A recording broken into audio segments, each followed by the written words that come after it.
Hey, hello. Welcome.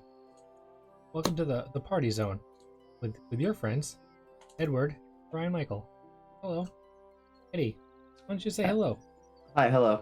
Cool, perfect. Hey, so we're gonna do some things here. We're gonna hang out. We're gonna play guess how many times we can look at Eddie's knuckles. And Okay. Eddie and I are both a bit tired and stressed out from our brains today, so bear with us while we get through this mental hurdle of painting and hanging and partying. Okay. So before we do anything too extravagant, there's Nice. the alarm. So Eddie, while I mute my microphone, why don't you talk about the miniature you're gonna paint? Okay. Well, I'm gonna paint. We talked about this before. Hold on. Actually, I'm gonna do it this way. I'm gonna attempt to make this work. Yeah. There you go. It's a beholder dragon, because we talked about it like a long time ago in the stream, and I thought, hey, it would be really cool if there was a miniature that was a beholder and a dragon at the same time. And I found one on Etsy. On Etsy, and I bought one, and we're gonna paint that today, because there's gonna be a D&D book about dragons next Tuesday coming out, and I was like, hey, you know what? I know this thing's coming out sometime soon, and I'm gonna paint this thing I got in honor of that. So here we are. I believe the book comes out this Tuesday, so in 2 days. That's what Ryan said to me when I was talking about it like an hour ago. I'm not quite sure if that's true, but here we are. How many different alarms do they need over there? There's a fire. I don't know. I have. Okay, so on the stream before, we've heard the firehouse near you go off a couple times. Yeah. How close is the firehouse to your house? Pretty close. Like literally not even a minute away. I could walk there in like 10. Not even. Can you see it from your room? No. It's at an angle where I couldn't see it. If I turn around and I move this curtain, I can see the firehouse. So it kind of sucks. And my air conditioning is still in, so it's almost like my window's open. So we're gonna let all the sounds in tonight. Nice. I hope no one else lights their houses on fire or lets their cats climb trees. That's what firefighters do, right? Yeah, I think it's like the two things. The only two things. Yeah, that's it. Nothing else. Sometimes they help old ladies across the street. 3 things. Right. Right, 3. Kyle has a firehouse 10-minute walk from his house, or their house too. Apologize. How's so, it going? All right, what we're gonna do is we're going to thank our sponsor. How about that? Let's start there. Yeah. So first we're gonna do the initiative order. They are a Discord group focused on getting people into role-playing games similar to Dungeons and Dragons, but not always Dungeons and Dragons. They do Pathfinder, they do Morkborg, they do Masks, they do all sorts of different games over on the Discord channel, and join them today and get in on a game that they have coming up. I believe they're going to be announcing their November games soon that have several different game masters or storytellers that tell the story, and they will be hosting different ones that you can jump in on and meet some new people and play some new games and just have a good time. Second one is Band of Badgers. Similarly, they are a community more focused on YouTube, lately more on Twitch, but also Discord. Their Discord's growing as well. But they focus a lot more on content creators. So if you are a content creator like myself with Session Zero, which I'll get to in a minute, you can reach out to them, say, hey, I'd like a platform I could showcase my stuff here and reach some new people and make some new friends and lifelong contacts. Definitely go check them out. They are expanding to beyond just content creators, but they are a platform waiting for you if you do have something to showcase.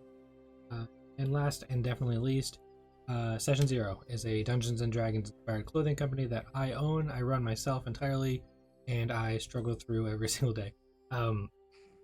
But this week, this past Tuesday, with Cantina 13, I'll chat. We just released a brand new to everyone else, mockery t-shirt for all the bards out there. It's a vicious mockery themed t-shirt, and it's based on the perspective of the victim rather than the one casting all the mocking insult. Very, very fun design. So go check that out. It's over at session-0.com. Pick one up. By the end of October, there's still a 13% discount for all orders, no matter what you do. You can also use discount code CRISIS to get an additional 10% off. I know some of us have already done so. But anyways, enough talking from me. Eddie, let's get into your painting. Is there anything you would like to just discuss, divulge? What would you like to go over before we get messy, boys? The first color I'm using, I think the primary color, nice alarm there. The primary color I'm going to start with is heavy red, because I think I'm going to do mostly like just a traditional red kind of like scheme with this bad boy, and maybe like yellow eyes, because I think that's probably a good idea. I don't know. I'm kind of winging it, and then make the wings like the same thing I did with the black dragon. When we did that, I used like, I can't remember exactly what it was. I think I used. Wow, it's been a while. What's it called? Oh, it's a flesh tone shade thingy. Oh well, I'll remember when I get there. I'm gonna use that for the wings, and then do Agrax Earth Shade on that. What's it called? Breakland Flesh Shade? I don't remember. It doesn't really matter. Until we, get to that part of the thing. And apparently there's a rock that this thing's sitting on. And, if we get to that, we'll get there, So I'm going to start with the heavy red. And I'm going to paint the body red for the most part. Okay, here we go. Let's see if I mess this one up. Oh god, where do I start?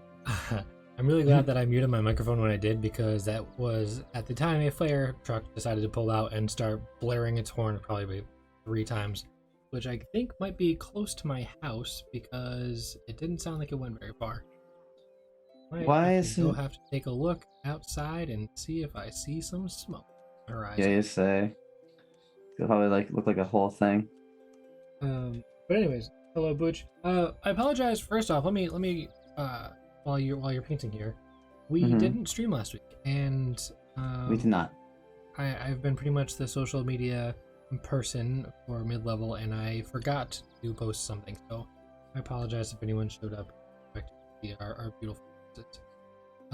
Which, by the way, I'm going to say this again at the end for anyone that's still here and for anyone that cares right now. I don't think we're streaming next week. We haven't really discussed. Are you sure? Well, Dylan has a child. So right. Oh, it's Halloween next week, isn't it? Yeah, next weekend is Halloween. Oh, yeah. I was thinking about coming up with like a Halloween themed one shot and running it for whoever wanted to play. Or we can just have another night off and then start November with the final well, I guess it wouldn't be the end. We'd have another 2 weeks after that. We are never going to finish the Oracle campaign. Ever. We're never going to. Yeah. It's not going to happen. I just... I don't get it. Kyle, P.S. If you're still there and you want to jump in, you can definitely just jump in the Discord and I'll just switch the screens over. I forgot to say something in our group chat today. So if you wanna come party, then jump on in. But I missed your going over the colors here. We're doing a red dragon. Yeah, I'm gonna do it red because traditionally, red. You think dragons, you think red dragons. That's the normal for the most part. Hang on, Kyle just does another little fact here. So next weekend is Halloween, which would be D&D stream. The weekend after that. Oh, the weekend after that is painting anyways, Kyle. But on the 14th, November 14th, there should be no excuses. We're gonna kill the Hangman's Oracle. You're about to say Gandalf. And also Gandalf, yes. No, god damn it. Okay. Literally, like, it's so hard to watch Lord of the Rings now without like you being in the back of my mind, like, kill Gandalf. Dude, I saw that meme that I posted in our Discord chat, which PS we have a Discord, I forgot to link it. I'm also gonna link everything else in the chat when I'm done talking. When I posted that meme in our Discord, it made me laugh really hard, but then I had this realization that I've ruined Lord of the Rings for myself. I will never ever be able to watch it without thinking about the endless conversations we've had so far of obliterating that old man. Yeah, I really hate you. It really ruined my life. I mean, Can't just think about it. anything. Next time you watch Lord of the Rings, just be like, man, what if Gandalf was the villain? And just listen to how he God talks. damn it! Shut up! No. Like, what if he was pulling the strings the whole time? I should have actually killed him. Fucking. We I should should have killed my best we friend. should That was so dumb. change. We should change this paint stream name to "Welcome to the Paint Party," colon, Gandalf, and slash fiction. Oh my god. I'm sorry I brought it up. Anyways, how was your week this week, Edward? Honestly, Good. Nice. thank you. Excellent. Yeah, Any questions? thank you. It was okay. I mean, it was something. Mostly it was pretty uneventful until the very, very end. Work stuff happens. I'm not gonna talk about what happened, but it was a little wild. And I've been reading a lot of Batman comics this week, just because I'm just in the mood to read a bunch of Batman stuff and like play Batman games and stuff. I don't know. Batman's on the mind this week for old Eddie, you know. And I'm trying to think what else. There was something else I actually have this week that I was thinking about, but it's gone now. Could have not been that important. What about you, Ryan? I don't remember this week at all. I don't remember what I did. Not a single thing? No, I work my life away. I hear that. Well, fun fact. We haven't played D&D in 2 weeks. So there hasn't been anything to report. But we're going to be playing this week. Very excited. I'm Yeah. partially very excited and partially like a little anxious because I feel like in the past 2 weeks I should have been preparing more than I did, and I didn't. I just kind of enjoyed my time not having to think about it. Pretty neat. I mean, we spent like an hour or whatever working on one of the cities. Oh yeah, Whatever. I mean, yeah, you and I definitely. That was, what was that? Thursday night? I don't remember. It was Thursday night, and I think it was a little bit more than an hour, dude. Yeah, I know. For some flavor text though, Eddie Yes. is. Hang on. Oh. Eddie Oh. is I killed his character a few weeks ago. Yep. So we gotta have him introduce a new character, which means new bits of lore and information about the world and world building and my lack of knowledge for feudalism and stuff like that has been a problem. So I had to ask Eddie to help me out, and we started to build a city, and in that city there's a park, and the park was called Sorry, I just remembered. I knew I'd forget. Oh my god, that's so funny. I'm sorry. Go ahead. the park is called Robinson Park, and Eddie named it that for no reason other than I wanted it to just have a name, and it was the first thing were you looking at, like a name list or something? I don't remember. It was just it was like a nameless. It I was was like, oh, something- it was Robinson something Park. dumb. But he was like, oh, Robinson Park, and I was like, all right, well, it has a first name attached to it, so who's Robinson? What's going on? And that devolved very quickly into Christopher Robinson. And there's a large statue in the center of the park of this fabled one of the two ranger with his pet bear companion Winnie.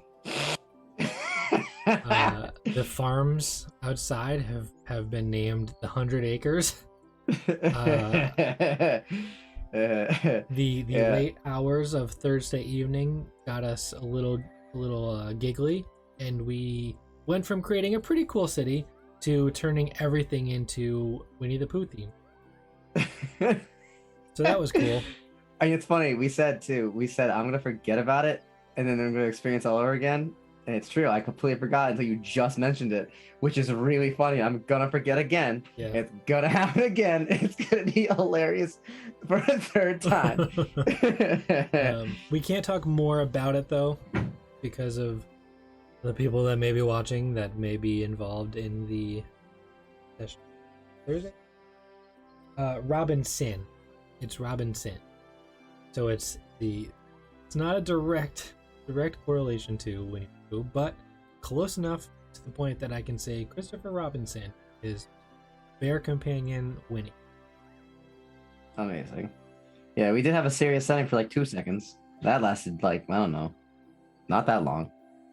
And then it lasted a pretty long time. We got all the districts, we got some prominent buildings, and the park was honestly one of the last things we added, and then all of a sudden it was like, okay, well now we have to add this and also this, and this has to be there. Yeah. So everything up until that point was pretty tight. Yeah. It was pretty good. But then we swelled into Winnie the Pooh, and I was like, it looks like now we have to do this because Winnie the Pooh is funny. Right. I really wanted to keep it going too. I really did, and Ryan had to stop me. I had to hold me back because we got like what 19 marks on the map. Yeah. And 4 or 5 of them are Winnie the Pooh references.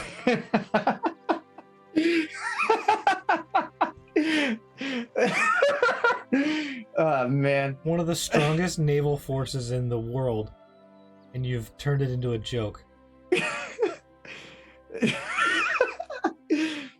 As it should be. As it should be. Yeah. Well, whatever. Anyways, how has everyone else been? How's your week? Do you guys have any fun, exciting things you would like to talk about, discuss over here in the chat while we hang out and watch Edward paint? Oh bother.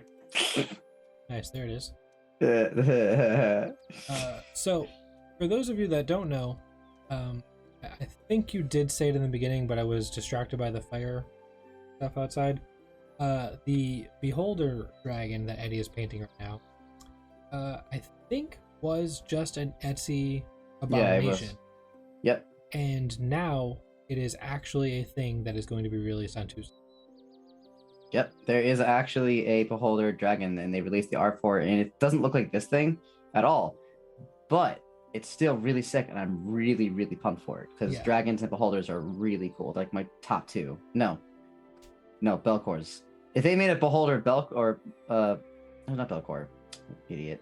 What are they called? They're essentially Balrogs. I can't escape the fact they're Balrogs, but if they made a Beholder Balrog or whatever, Baylor, thank you. I would I would cream. There it is. For those of us that don't know what that means, what is cream? You know what it means. Yeah, cash rules everything around me. Wu-Tang Clan taught me that. Who? What? Wu-Tang Clan, cream. So Pooch wants to know if their main export is honey. And I feel we dropped the ball on that. Oh no! Yeah, we're basic as it's silk. Oh my god, why? It's not too late. We can add in honey too. We can definitely add in honey. Okay. Add in honey. What's wrong with us? Oh my god, I can't believe oh my god. Yeah, we have to add in honey. Stupid. Type that in now. Yeah, quick, hurry before we forget. How did you just drop a Wu-Tang lyric? Is this real life? Of course it's real life. Boots, did you not realize? Hang on. Let me inform you of something very important, near and dear to my heart. First off, I don't know how I dropped a Wu-Tang lyric, and Edward obviously did. I don't even know what that is. Am I stupid for not knowing what that is? Yeah, that's. It's one of those things that I definitely know what it is, but I don't know it by name, and it's just like the second I know, like I hear a little bit of it, and I'll remember and feel really stupid. So I just linked to Crewneck. in the chat there A because crewneck? Why? well, it's not for you. It's the Session 01. That is a direct ripoff of Wu-Tang Clan because last year I got super obsessed with them, and I really, really wanted to make a crew neck to show off my obsession. Probably my favorite piece of merch that I have. I love it so much. But yeah, there's a little fun fact for the night. Thanks for coffee. Impressive flower fields. I can't believe we didn't think of honey. Like, are we legitimately stupid? Imagine if you just broke that many. I would actually laugh. And I'd be like, yeah. I'd Like, still make you paint the pieces of it. Yeah, I'd glue it together. That's what I would do, yeah. But I would laugh a lot. That'd be pretty good. Dude, I have such a bad headache. I haven't had dinner yet. Still waiting on that. But before we started streaming, I started to eat Ritz crackers, and it's been 30 minutes, so probably like 35 minutes since I've eaten Ritz crackers. Still have 6 of them left right here. Boom, boom, boom. I already have a headache from the salt. That sucks. Should take some ibuprofen and drink some water, but don't condone drug use. Okay. Anyway, I don't know what to talk about tonight. I'm kind of scatterbrained. I was doing a little bit of reading here in this book. Monsters know what they're doing. I was reading a little bit. Oh, that book's really sick. Yeah, I like that book a lot. Doing a little bit of research. I remember something. I got $400 this week. Can't remember why. Doing Well, what? sort of. No, hold on. Okay. Let me backtrack because it's not actually. I did not actually get. Okay, well, it was credit. It's in credit. Okay, so you know how I play card games a lot? Let me interrupt you. Did you Yes. text somebody and say I will sell you something? Don't. No. For $50. No. And then charge them interest. Don't. Okay. I'm not No. making any references. I'm just wondering No. if you scammed somebody. No. No. Right. No, Go that's ahead, not keep what going. happened. No, I play a lot of card game stuff, and me and Anthony decided to sell a bunch of it, because we're not really gonna play it forever, and we're kind of trying to get out of a particular card game, Digimon. And I like the game Digimon, like it's fine, but it's just like I don't really care, and I got like what ends up happening every time I stop playing a card game, it ends up sitting in my room, and I don't sell it because I'm an idiot. And then I just wanted to like at least correct that a little bit. So I went to Flipside, the game store that's like nearby me, and I sold it for credit because it was either get $455 in credit, or get only like $350 in cash, or like it would be in a check. And I was just like, it's not worth it. The thing is, it was actually 910, I think it was, and then me and Anthony split it in half for the two of us, so it would have been $350 for each of us, and it's like that's like losing so much money. So it's might as well just use it on credit and just buy whatever with it. I have yet to figure out what to do with it. So you sold one card for $900? No, that would be nuts. I missed the No. beginning of it because my mom just texted me a video. Apparently, whatever the hell's going on with the fire trucks is directly behind my house. Like, where I live is like, there's an intersection down the road, and what the intersection splits off into 4 ways, but one of the ways again branches off into 2 directions and makes like a piece of pizza. I'm the only house that lives like on the crust of the pizza. So on the one side of the pizza over here Hungry. is where the firehouse is. They moved over here, and I can see both the firehouse, and I'm gonna get up in a second and go look out my back window and see if I can see what the hell is going on. So I'll be back in 1 second. Okay. While you continue to talk about your selling cards. Well, that was most of the end of the story. Oh, well, I think I'm gonna use it to buy D&D books or whatever. But the problem is when you buy D&D books, like you,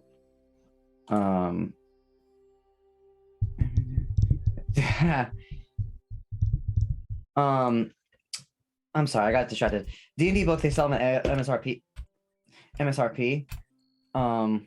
which would be like $50 or $60 per book. But the thing is, if you try to buy the book on Amazon or whatever, it's generally a lot cheaper, like almost in half. Right. So using the credit on books feels kind of stupid. Like, yeah, you get the book for free essentially, but you're essentially losing out on $60 that could be used on literally anything else. So it's like, I don't think I'm going to use it for D&D books for the most part. I think I'm definitely going to use it for the one dragon book, just because I have so much that's like, I feel like I don't really care, and it's a new book and the hype is so real that it's like, you know. But I think I'll use it because they sell a lot of comics and like figures and stuff. I don't think I'm gonna buy them figures, but they have also a lot of D&D miniatures, so I might use it on miniatures and books. I think is like, you know, like comics and shit like that. I think that is the direction that I'll go with it, but I'll figure it out like sometime this week and spend some of it. And Anthony almost already used all of his. He used it for Magic the Gathering cards, which is, I mean, whatever, you know, you do you. But that's something I would do. Okay, so let's see how far. This is, so we got the main body for the most part. I need to get the front half here with the eyes and stuff. I need to get that red. And I need to get the end of the tail tentacles too. Okay. Let me see the chat just in case. Switching one card game for another. Yeah, pretty much. I mean, we've been playing Magic since like we were kids, essentially. So like Anthony has like a lot of Magic cards already. I mean, so do I. And we play a lot of Commander. And like Commander's fine. It's okay. But I'm not going to invest that much into Commander because I already have so much. Like, I don't see the point. While Anthony's just like, I'm going to have 20 decks. I need like 20 more. Like, he's like an actual lunatic when it comes to buying Magic decks and stuff. And he wants me to do it with him. Like, he wants me to get into Commander a lot more than I am. And I'm just like, I really can't put myself into the mindset of buying like more cards after selling so many cards. Especially since Commander is just, I don't know. Like, it's fun, but it has its problems. Anyway. Ugh. Dog's barking. That's cool. There it is again. Nice. Nice. Hell yeah. Just, oh my god. Yeah. Hope you like the sound of barking.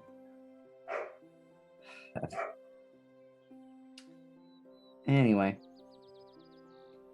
How else is everybody? How did everyone feeling today? I am lethargic and has been lazy all day. Hold on. That was a button. You can also just play Arena for free, just not taking my bingo card. Yeah, I mean, Arena is kind of free, but you can't play Commander EDH for free because it's a format that Arena doesn't really set. They support a version of Commander called Brawl, which isn't 100% the same. Like, it's similar, but and you can spend money on Arena, which I have done before because I'm an idiot, to get more cards or like to play more drafts and stuff. But I haven't touched Arena in a long time. And the problem with like I have with like digital card games like that, like Hearthstone too, is you don't really keep the physical cards at all. It's like all on all digital. So like, sure, it's really cool if you build a really good deck and spend money on it, whatever, but you're never gonna have it on you. And like, God forbid you stop playing, your account was like lost to time or whatever. And like, just the memories that you have from owning those cards, like the collecting part of it is kind of just diminished in my eyes. So like, but not to like say Arena's bad. Like, I've done like Arena stuff before, and like I used to be super into it. It's just it's not something I would go out of my way for particularly. I mean, in general, I'm not necessarily that much into card games as I used to. Like it's more just like something to do with my friends instead of like being so competitive with it like I used to be back in the old days. And I feel like if I put my energy into that kind of thing, like competitively, I don't think I'd be able to. Nice, awesome, love to hear my dog. I won't be able to like put my energy into things that like I would want to put into like I don't know. So, like something I've been trying to do is better myself, like physically and mentally. Which I mean, everyone in the which that's kind of a silly statement. Like everyone on the planet kind of tries to do that, but it's like I feel like if I put my effort into like things like card games,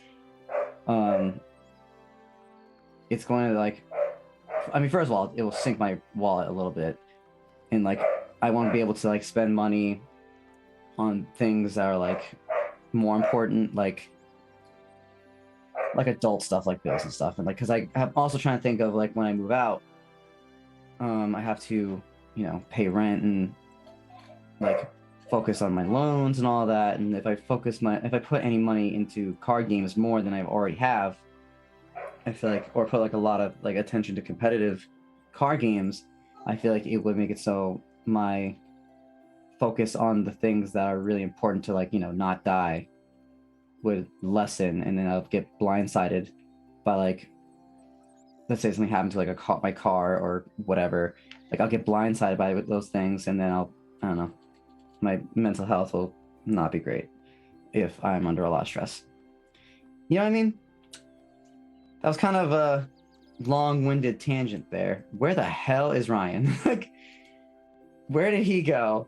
It is so hard to do this on my own.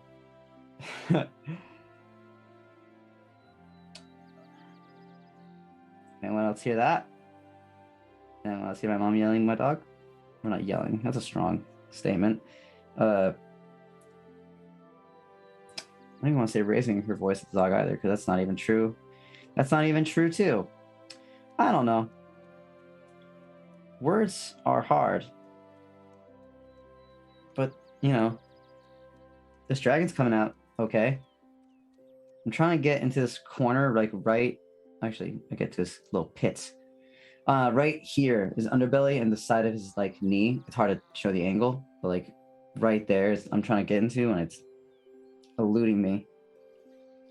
And hopefully my knuckles aren't the only thing on screen right now, because that would suck.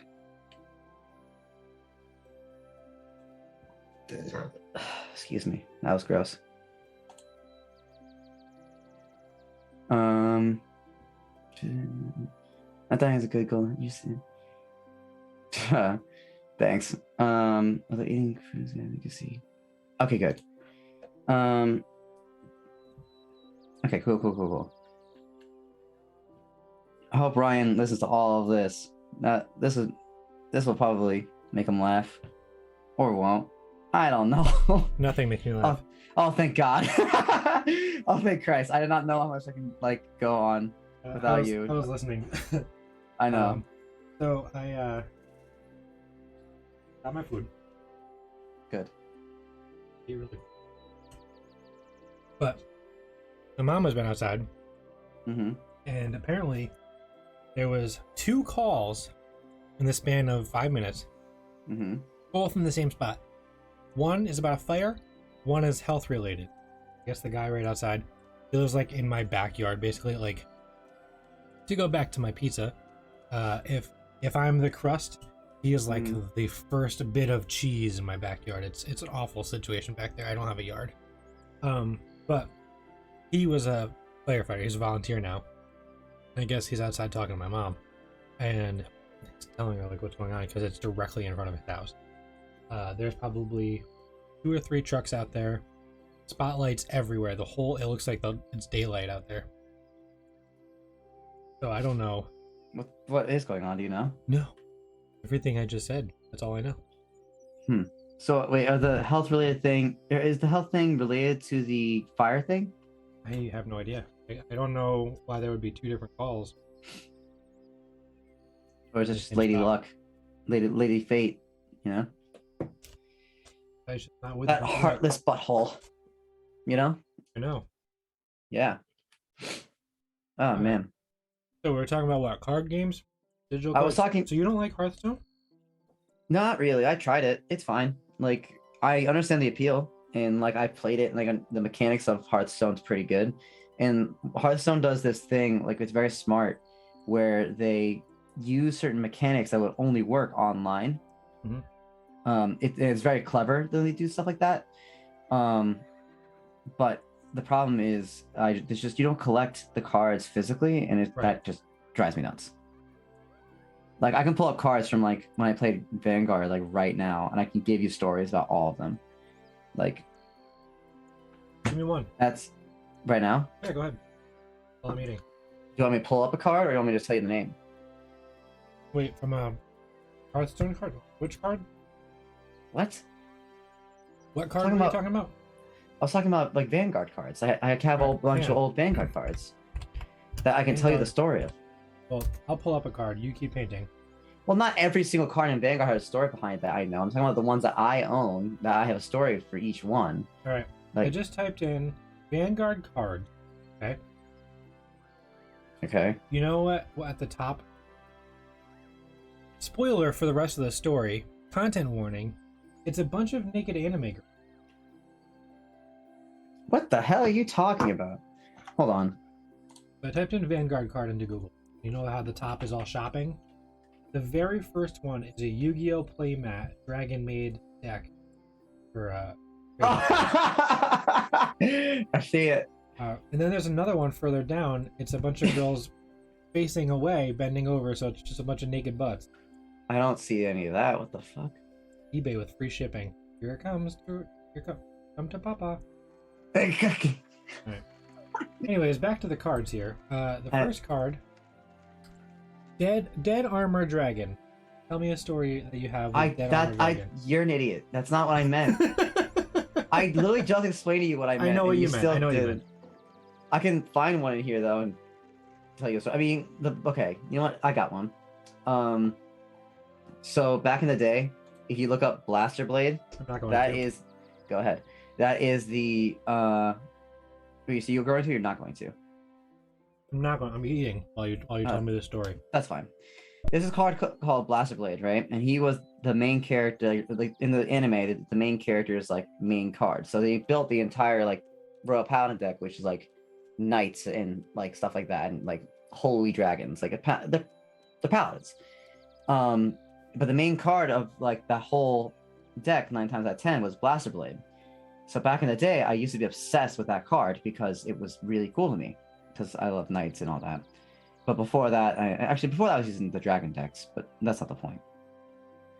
And I used to play with like different versions of that card a lot, and I still have that card at its highest rarity from set 1.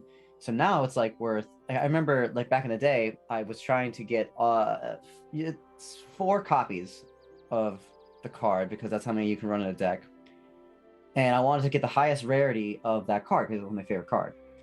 And it's just for lots of reasons. And so my friends helped me out, and we eventually, and I think they were worth $60 at the time, and I got 4 of them. Excuse me. I think I still have a poster in my room too of Blaster Blade. Yeah, I do. Right above my bed. And now it's worth 200, I think. But I haven't sold them or anything like that. I don't know if I plan to because it's my memories. But and there's like there was this one like version of Blast Blade called Blast Blade Seeker, which did this thing where like he combined, sort of, not combined, he didn't fuse. Like it was like you put the card next to your Vanguard. It's hard to explain, but pretty much there was this dragon called Thing Saver Dragon, and it's based on this old, like, pretty much imagine this like super dark like evil dragon called Phantom Blaster Dragon who was really sick. Okay, before he was evil, he was this white good dragon called Thing Saver, but in the lore they called him Sin Saver, and then we thought it would be called that when it got released in the card game, and then it became I thought it was gonna be Sing Saver, like song. But I was like, that is so stupid, and it can't get any dumber than that. and then they called that, and then they made it Thing Saver, and I was like, I can't believe they made it dumber than Sing Saver. I have, of course, 4 copies of that card, highest rarity, and I have no idea how much money that is. And that was my favorite card. Beside, like, because he combined, like, it was him and Blastblade Seeker, like, on the main Vanguard circle. And that was my favorite, like, combo to do, because you'd make it so you swing with your main guy, like, over and over and over, and that was the whole shtick. It was so fun. And I used that card for, like, years. I've won so many tournaments. I cannot tell you with that card. It was, oh man, such hype. And every single time I see that stupid dragon or Blastblade, I always think back to like all the times I played the game. And like there was this one tournament, like that was like, it was a couple hundred people, and I got like 13th place, but I was going to get into the top 8. But what ended up happening was the guy I was playing with, he damaged check, which means like he pretty much was about to lose, and he got 2 heal triggers in a row, which is statistically like not likely. And because there's a luck factor in Vanguard, because Vanguard's bad and very stupid. And pretty much because this guy got 2 heal triggers on me, I lost the whole match, and I was like kind of salty. But I was still happy as far as I got, and my friend ended up winning like the whole thing, so that was cool. And I got like a ton of like credit and like, you know, prizes and stuff. It was a good time. And the main card that did it for me to get that far was Thing Saver Dragon and Blaster Blade. I can go on and on and on and on about Blaster Blade. We don't have to. We don't have to. Exactly. Good, because it's a lot. I've just eaten so many tater tots in the span of however long it took you to talk about Blaster Blader and Blaster Blade, not Blaster Blader. What the hell? Sing guy. Okay. Speaking of Vanguard, I apologize for ruining your life the last time we. Huh? And having your your credibility on YouTube diminish. Okay. Because those videos could have helped somebody, and I made it so that you had to make them private, and that was not nice of me, and I apologize. I believe. That's okay. That's okay. That's essentially what this is. To be fair, this is literally a stream that's all about bullying me. To be fair, what? It was Dane's fault.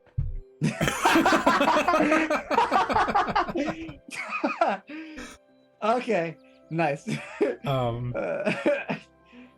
It's stupid Nice. because the 2 weeks before that, we were bullying your brother and his girlfriend, and I'm just, I think so. If you're the paint and I'm the party, I might be like the raucous alcoholic that does a bunch of dumb shit at the party, and then tries to like drive home, and no one really reins me in, you know.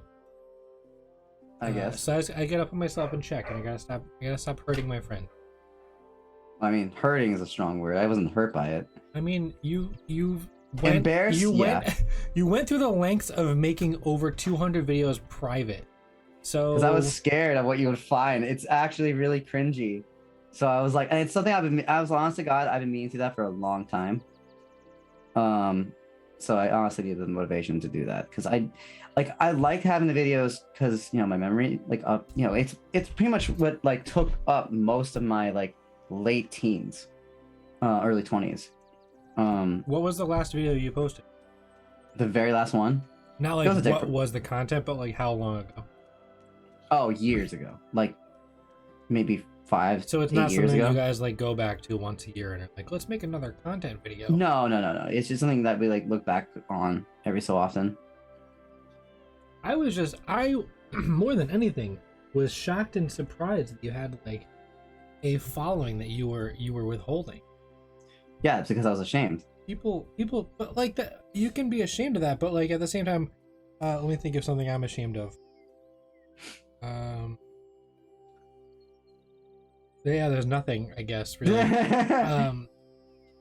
People cared about your content. You had people on there like commenting and stuff, like, "Hey, let me see those hands," and it was gratifying. You know? Yeah, I guess. I don't know. When like it's a Listen, all right, weird listen here. thought to assume that we were actually successful though. Like there was a lot more successful people than us. Like, I was fine with that. I did it for me. It was something just because Real just something to quick, record real quick, stop my painting whole for a second. journey. Okay, I'm putting my thing down. Hang on. What? I want you to pick What? that thing up because there's something I have to look at. Yes. What's Flip up? it. Okay, that way. Move it closer to the camera, or put it in Yep. front of your face. Sure. Whatever one you want. I don't care. All right. Yeah. Let's get a good look at this. Turn it to your. Turn it left. Yeah. A little more to the right. This way? Yeah. Do the blur thing again.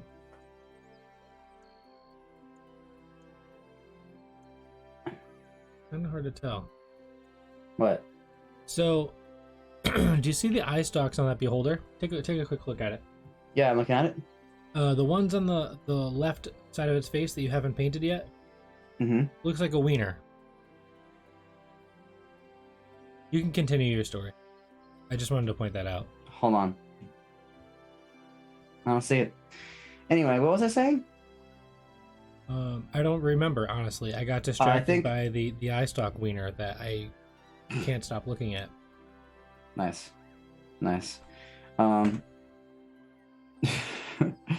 No, I was just saying it's something that I look back on in terms of like not just a cringe shame.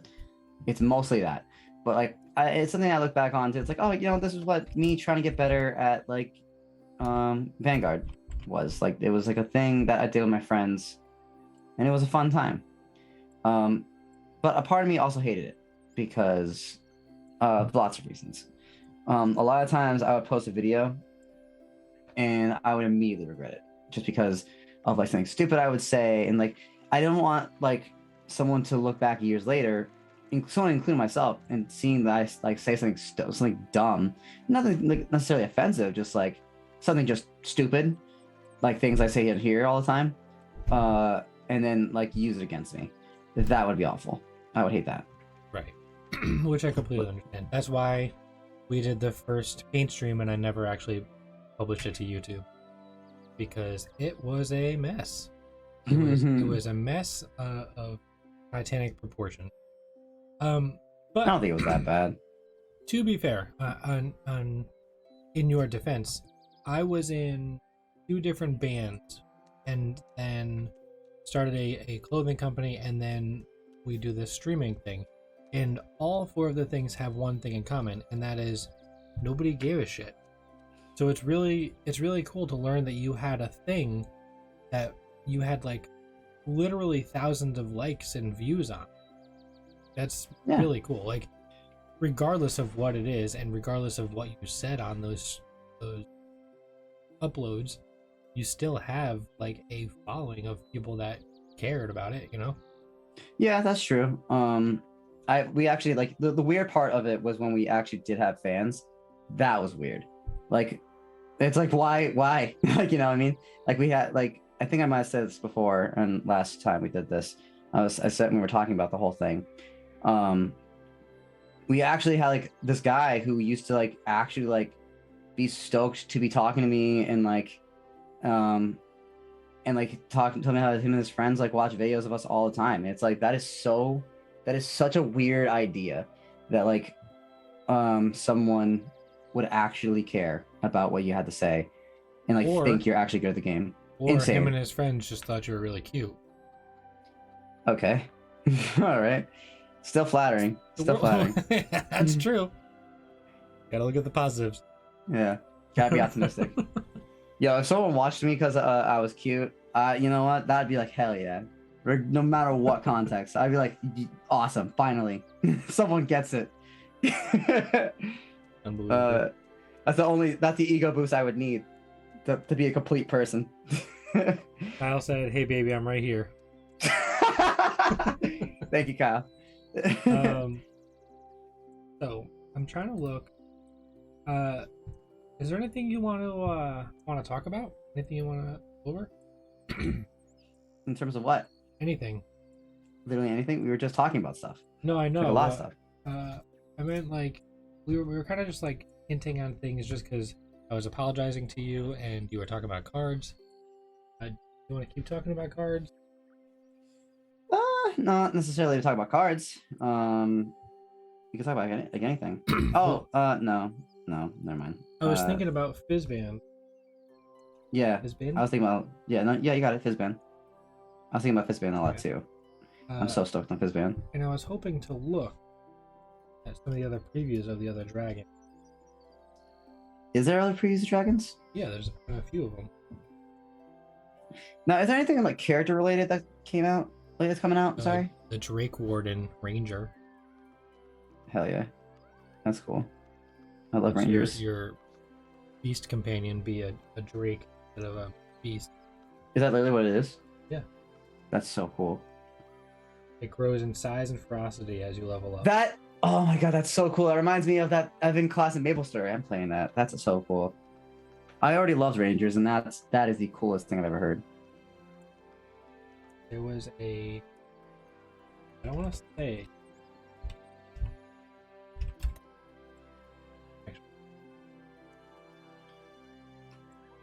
Was that a cat? Is that a cat you just? That's just. Yeah. Wait.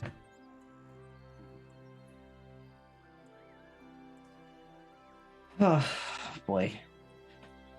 What's the chat been looking like? Let me see here. Yeah. Well, just me. Oh, somebody posted the challenge rating dragon. Oof, So we let me got see. Ancient Crystal Dragon, Ancient Topaz, Emerald, Moonstone, Sapphire. I'm going to skip this one because this is the one I wanted to come back to. Ancient Amethyst, Ancient Dragon Turtle, Gem Great Worm, Chromatic Great Worm, Metallic Great Worm, Aspect of Bahamut, Aspect of Tiamat. I don't think Tiamat is relevant again. When's Tiamat not relevant? Tiamat's always relevant. That's true. So the one I skipped is called the Elder Brain Dragon. Ooh. Ryan, not to interrupt you, but Booch asked if we watched Succession. I don't know what the hell that is. Do you know what that is? I do. I've only watched the first season. I'll get to that in a second. So, Okay. The Elder Brain Dragon has a breath weapon. And what the breath weapon does is it spews out Mind Flayer Tadpole. And it causes That's cool. the creature to start undergoing Ceramorphosis, which is the act of turning the into a Lilith, to a mind. That's so sick. Dude, we need to play a campaign where it's just nothing but dragons. And I promise it'll totally get old, but we should totally do it anyway. Actually, you have a ton of dragons in your basement or whatever. I do. It looks like they've added a new tier of dragon too, with the great Hell worm. yeah. I'm so stoked. I love dragons. It goes from ancient, and then it goes up to great worm, which is apparently a larger size dragon. Ryan, do you want to hear something funny? Always. That is a little embarrassing for myself to admit it, but it's still something I'll gladly admit because it's funny. So I was talking about how this week I was watching a lot of Batman stuff and like reading a bunch of Batmans, on a Batman kick this week, right? Is it because of the trailer that came out? Yeah, it's because of the new movie, because the movie is really cool. And I'm super hyped for it. But it reminded me of when I was in a similar kick a year or two ago. No, 2 years ago, I think it was. And I was I remember it was like I think it was the last time I was on a date. No, it wasn't the last time I was on a date. One of the last though. And I was on a date with this girl, right? And I bought this thing, right? Because lots of reasons, but mostly because I thought it was cool. And I didn't tell him when I bought it yet. But I was on this date and I was like, but I'll tell you, I'll tell you what it is. Hold on, I'll pull it out right now. So I have a Batarang right here, right? Wait. It's a metal Batarang. It's old, so it's a little scratched up. Actually, it came scratched up, which is fine. But it's this old Batarang, right? And I bought it years ago, and I was super hyped on the Batarang. And I bought it because, one, it's cool. Two, I was going to Schenectady. I mean, I still go to Schenectady a lot at the time, or now. But at the time, I was starting to go to Schenectady a lot, and a lot of the time, homeless people like not even homeless people. Let's not even say that because it's not even wasn't homeless people that was the problem, but a lot of people who like had schizophrenia, like people who had like legitimately like had mental health problems and told me straight up that they were homeless and also had mental health problems came up to me like 5 times. I was like, all right, I'm not safe anymore. I don't feel safe. So I was like, I'm just gonna carry this batarang with me and God, and it's like if something happens, I have a batarang. And so, oh whoops. So I went on oh dang it, my camera just fucked because oh my gosh, my camera messed up because of the wire was connected to the drawer. Oh no, oh geez, oh what have I done? Anyway, I was on a date, and it was the first time I was carrying around the batarang, and I was so hyped on the batarang that I told the girl that I had a batarang. I showed her, and I was like, "This is so sick." It was like the first day I went with that girl. Such a nerd. Why can't I fix this? Hold on. I'm sorry. Let me fix my camera. Because if I can't fix this, that's gonna be bad. I just thought it was really funny. I don't know what to say to that. Like, it's like, yo, check this out. Kyle says, defend yourself in the nerdiest way possible. Yeah, fix my camera. We're good. But yeah, I was thinking about it just now, and I was like, like that's so funny. That legit batarang to a date. Like most people bring flowers, and I'm the stupid asshole that brings a batarang. Who says area man arrested for unprovoked attack using Batman toy? Oh man. Was it also the last date you went on with a girl? With that girl? No, I think that was the first. She was date into the batarang? She actually was, which was weird. I was like, okay. It was pretty sick. Do me a favor, throw it in your room right now. Just throw it. No, I'll break something. It's legit metal. I can hold on. No, I actually don't trust my aim. I actually am super good with that like shuriken and shit like that. Because when I was a kid, I used to like practice with like paper throwing stars, and like I'm super good at it, but I'm scared I'm gonna miss because it's been years since I even attempted it. Like, and I was in a library, like party thing, right? Wait, let me finish the story, right? Let me get the story. You need the context, okay? So I was 12 years old, right? And we were doing this thing. Like I used to be, that library that's like by Columbia. I used to hang out there a lot after school, and I think it was like, I don't know. I think right before I was going to high school. So I think it was like 7th or 8th grade, and it was this party, this little event thing. It was pirates versus ninjas, with a theme, right? And of course, ninjas are cooler than pirates. Don't be stupid. They are. And we did this little contest thing where she made a circle on a whiteboard, and you threw a paper shuriken or ninja star or whatever into the circle, you get like a little prize. And I was the first to go. So I throw the thing, and it goes it goes like this. It goes like this, and it flies in the air in a circle and lands dead center. I was like, hell yeah, let's go. And that's why I'm convinced to this day that I'm gonna throw a shuriken. All right, a couple of things that we need to unpack here, systematically one at a time. First things first, though, can you please show the batarang? Well, I did show the batarang already. I know, but I think I was on the other screen, so I didn't get a chance to. Okay. Give the people a good look. Yeah. It's the batter. Oh, you see it? You got a good look? There it is. I think it's the Nolan bat symbol. I think. I'm not sure. Okay. Second thing is, you satisfied? You know that paper is a lot lighter than metal, right? No, I know. But the thing is, I also practiced with that batarang a couple times. Like when I bought, because obviously when I bought it, I'm like, well, I gotta throw it now. I gotta see if I aim good. I only missed once, and and if you miss once, you feel really stupid when you hit your wall. But I am very convinced I'm really, really good at throwing batarangs. Kyle wants to know if ninjas are cooler than pirates. They are. Actually, no. In my opinion, they are, but it's a subjective argument. but in my opinion, they are. Yeah. I you know what? I would agree with you. Mainly because pirates are usually out on the open sea. They're always exposed to the sun, so they're probably a lot hotter.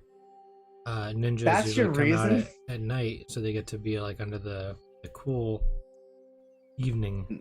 I mean, the whole like pirate aesthetic, I think like adventure is cool, but nothing's cool about pillaging and God knows what. You know what I mean? Well, Like the actual legit pirates. I not mean, like sure, but there's probably good pirates too, right? probably, but my brain doesn't go there like at all. Like my brain just always goes to, you know, like the worst possible thing. Well, what's the worst possible thing you think of when you think of ballet dancing? Someone falling and breaking their toes. That just gave me hives to think about. Yeah, see.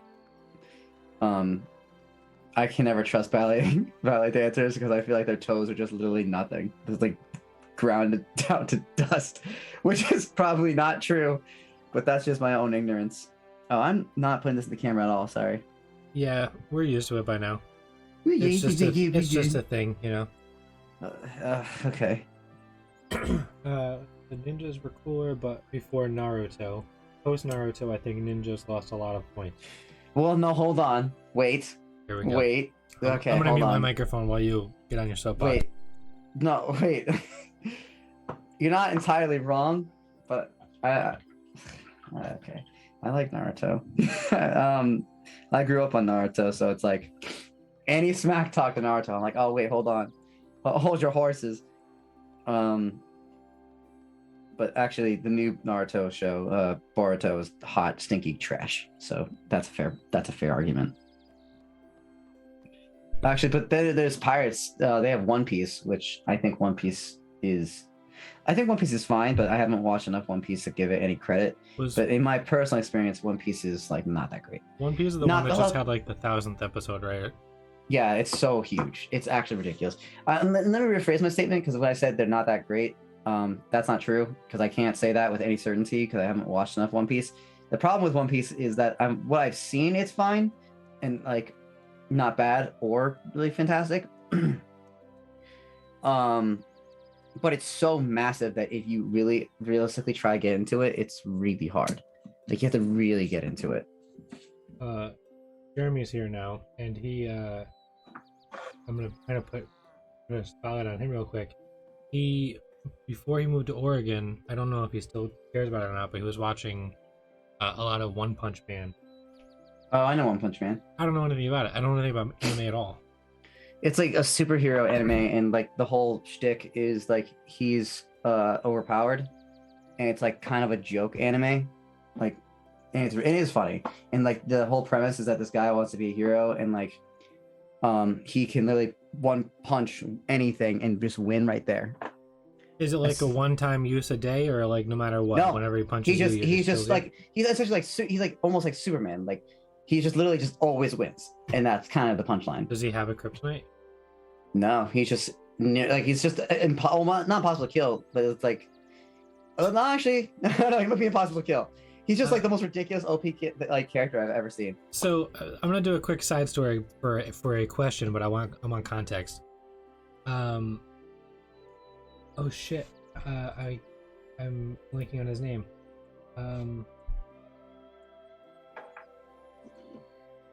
You get there, hold on. Oh my god, what is his name? It's a Marvel character. The leader. Describe the character. Black Bolt. Black Bolt. He's the leader of the Inhumans. So his power is, if he uses his voice at all, it can lay wait. If he were to yell, he could blow up a planet. A whisper could set off like an earthquake. So his power is his voice. He's like laid waste to like cities just from like breathing, basically, just by letting air out. So I was thinking, in One Punch Man, is there like any time where he's like telling a funny joke and he like goes and slaps his friend in the chest or something? I was like, did you get it? And like accidentally kills him. I have not watched enough One Punch Man. I'm gonna assume that that's happened at least once, and they had a really sad funeral for it. Doubt that. Rest in peace, his friend. Literally, it's like it's literally just like a part of the joke is like these overpowered, insane like boss like and like characters, just like they keep on like spouting how strong they are or whatever, and they just get fucking annihilated. Like, it is funny, and I like One Punch Man, but it's not like my cup of tea enough where I'll go out of my way to watch the whole season or whatever. I don't think like I've watched enough to really give much of an opinion on that one either. Jeremy has confirmed that not yet. He has not accidentally killed one of his friends. That's good. Yeah, I'm glad that he knows how to refrain. Well, I think the whole thing is like he's got pretty good control of how strong he is. Yeah, I think for the most part. But again, my knowledge is very limited. But like one of the jokes is like the reason why he's so strong is like, oh, I run 3 miles each day and do like only 100 push-ups or whatever. It's like he pretty much gives like a pretty like not insane like workout regimen, and it's just like that's why he's strong. So stupid. Pooch said that he worked so hard he went bald. Yeah. And all it takes is one punch, and he's super depressed about it. Kyle says the anime only has 2 seasons, so it's not a lot to catch up on. Gotcha. Yeah, like he was like, I think one of the things he like wants is like an actual like strong opponent, and it just never really happens because he's so ridiculous. What if he were to punch a mirror? And the mirror breaks. What kind of question's that? I was hoping he'd go a little bit deeper. Like, what if he punched himself in the knuckles? Probably nothing. What happens if you punch yourself in the knuckles? Probably nothing. It hurts, but I also don't have the power to kill somebody with one punch. Yeah, but like he's so durable that it doesn't matter. Like I think he could take his own punch. Pretty sure. We don't know that. I'm pretty sure. Maybe that's how it ends. Maybe he punches himself in the face and breaks his neck. I doubt it. I really doubt that. I really wish I didn't use Rakarth flesh for this guy, for his wings, because I don't have a lot left. Important to note, it's a satire anime about how silly anime. Yeah, that makes sense. What did you say you're running out of? The red? No, Rakarth flesh is what I'm using for the wings.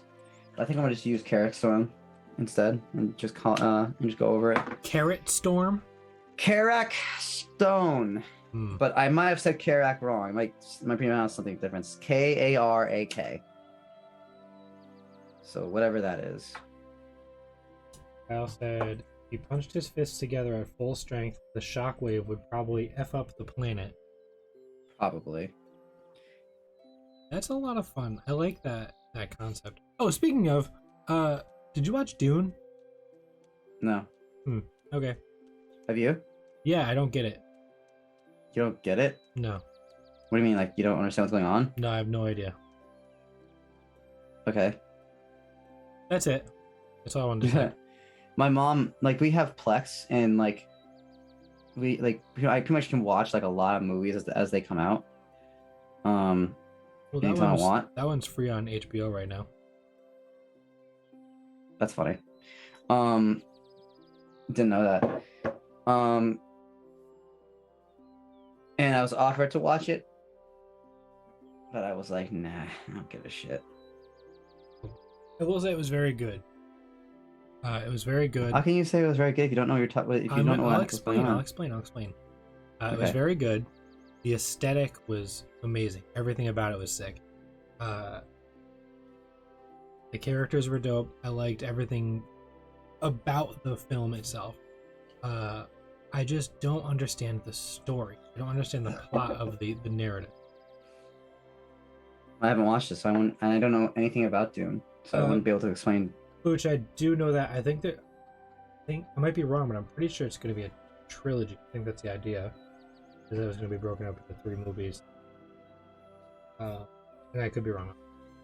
But I'm like trying to follow it, and it was like the main character, his name's Poe, and it's basically revolving so far from what I could ascertain from it is that I don't know if I used that word correctly. I just fell out on my face.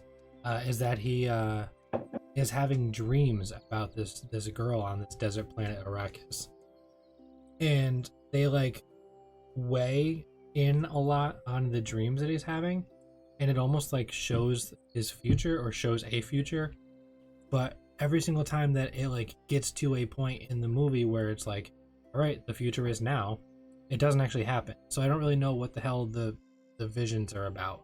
So I don't get the purpose of Let's it. see. Sorry.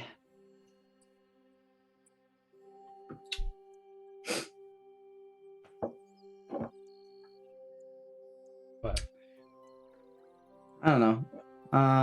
it was very good. It looks cool. I just don't. I don't know. Science fiction is not a thing I go to very easily. Like it's not something. It's like, oh, science fiction, sign me up. You know, it has to be his like name something is that's very. His name's really Paul. Yeah, I thought it was Poe. That's really funny. You look very stupid. The Lynch version. Yeah, but if you have to read a book to watch the movie, that kind of sucks. So Kyle said it's gonna be a wait for the others. If I recall, they didn't want to start working on the sequel until they saw how well the first one was gonna do. That is 100% true. I was reading something earlier about that, about how the story is quote unquote written, but they don't have a green light to do anything with it. So he basically has an entire vision that he's publicly announced what his view is and what his vision is for the future, but they haven't gotten the go ahead to do the other movies yet. Well, I mean, I hope they get to do whatever they want because I mean, and also it be good for the fans. As someone who has high expectations for like stuff like that, like adaptations, you always want it to be something good. You know what I mean? Like I'm not a fan at all, but for those who are, I hope it's whatever you hoped it would be and more some. Yeah, and that's true to say with everything, guys. That's yeah. In life itself, whatever it is that you want out of it, I hope you get it. Yeah. That's a good takeaway. That's why me telling that girl that I had a battering is not stupid. Right. If you got a battering, flaunt it. Maybe someone will be into it. You never know. If you got a YouTube channel, put your face up there. Maybe some guy will be like, hey, I think you're pretty cute. Also, I'm 46, and I know you're only 16, but in 2 years, you'll be 18, I'll be 48. We can do this. You and I? Right? What? Fuck? Chase your dreams is what I'm saying. Okay. That made a weird turn. Did it? Yeah, what? It made the exact turn I wanted it to go in. I'm glad for you, I guess. Alright, so right now you're painting the inner wing. Is that what they're called? And the outer. The innies and the outies. The innies and the outies. What is the flesh between bones of a wing called? Alexa? That's the flesh between a wing and a bone. Or no, wait. Alexa, cancel. A wing is a type of fin that produces lift while moving through air or some other fluid. A bone is a rigid tissue that constitutes part of the skeleton in most vertebrate animals. By the way, I can learn your voice to improve your Alexa experience. Would you like to try it? No, thank you. Did that answer your question? No, not even a little bit. I think it's flesh tissue or something. I don't know. Hooch says Hooch says cartilage, and then Kyle says dactylopatagium. Bless you. Dactylopatagium. Dactylopatagum. Patagime. Poppy doppy dop. DuckTales. Whoa. DuckTales potassium. DuckTales potassium. or the wing membrane. Insane in the membrane. That's very strange. That the inside, the in between, is what I'm going to call it. Why is it called that? Why is it called that? Is it some guy? Is it some guy? No, like it pads up whatever you were saying. Is that some guy's last name? And he's just like, I found out the name of this thing. It's now my name because fuck you. Is that seriously why? Exactly. In Dragons, the person that found the first dragon in real life was like, I'm going to name the part between the... What are you saying, Eddie? No, because like bats have the same type of wings. I guess. Is that... I don't know. Cartilage makes sense. Jeffrey M. patagium. Is he? Are they kidding? No, Are they kidding? No. Kyle looked up the bat wing. God damn it! I knew it. Google. What? Okay? If you're a scientist, if anyone, between- if any of you are scientists at all, and you ever discover something, if your last name is something really stupid, you better not name whatever it is that thing. I swear to God, it's got to be something like simple, like Johnson. You have to change your last name to Johnson, and then you can do it. That's the only. And then you have my permission to name whatever you want. You'd be like, oh yeah, the Johnson. I mean, wouldn't it just be skin? Wouldn't it just be skin? Yeah, I think so. I think it's skin and tissue. The Johnson flaps. That's what they're called now. I have not declared it. So there's the bones, got the humerus, the wrist, the elbow joint, the fingers. Oh no. Oh no. What happened? What? Oh no. Why is it There both? it is. Oh no. Why? Both of them? How does both of them mess up? How does that happen? I have 20% on this thing. I don't even know what to do with this right now. That was okay. What the heck? That was so whack. I was not a fan. Kyle, What the heck? The dactyl part I figured out with my brain, but everything after that, the patagium. Patagium? Dactylopatagium. I swear to God, if that's just some guy's name, I like sincerely. If that is actually, it is not. Okay. You're being ridiculous. I really thought it was. If it is, I'm going to court. And I'm like, got these scientists better stop it. Kyle has said the most scientific thing that makes the most sense just. The bones are fingers. It's the webbing between the fingers. End of story. Oh, that makes sense. Yeah, I mean, obviously. I don't know. Well, hang on. The bones are only fingers on bats. Dragons have claws. So why would they have large fingers on their back? They have both. Because it's wings. Are you a dingus? Dragons have forearms. That doesn't Yeah. make any sense. Oh my god, Goro dragon. Now, what I wonder is, do dragons, like, are Make dragons' for life? bones? Oh, What? going? No, what the hell? No, do dragons, now I'm stuck on that. Do dragons have hollow bones, like birds? Like, how do they attain flight? I Are they don't like know. I don't bees? want to say anything else because I'm getting schooled over here in chat. I'm done talking. I also How do can't- dragons make any sense? Yeah, I also don't care enough to Google any of this stuff. so I'm Actually, just- have you ever watched that fake documentary about like a guy who finds a dragon like carcass and like they explain how dragons like work scientifically? No. Like, but it's something. It is something else. They have sex in the air. It's really cool. I That's the don't one know- takeaway. I don't know that that's true. What, dragons? That they have sex in the air. First off, It's fiction. You can literally say whatever you want. that's a crazy thing to assume about dragon. I didn't assume it.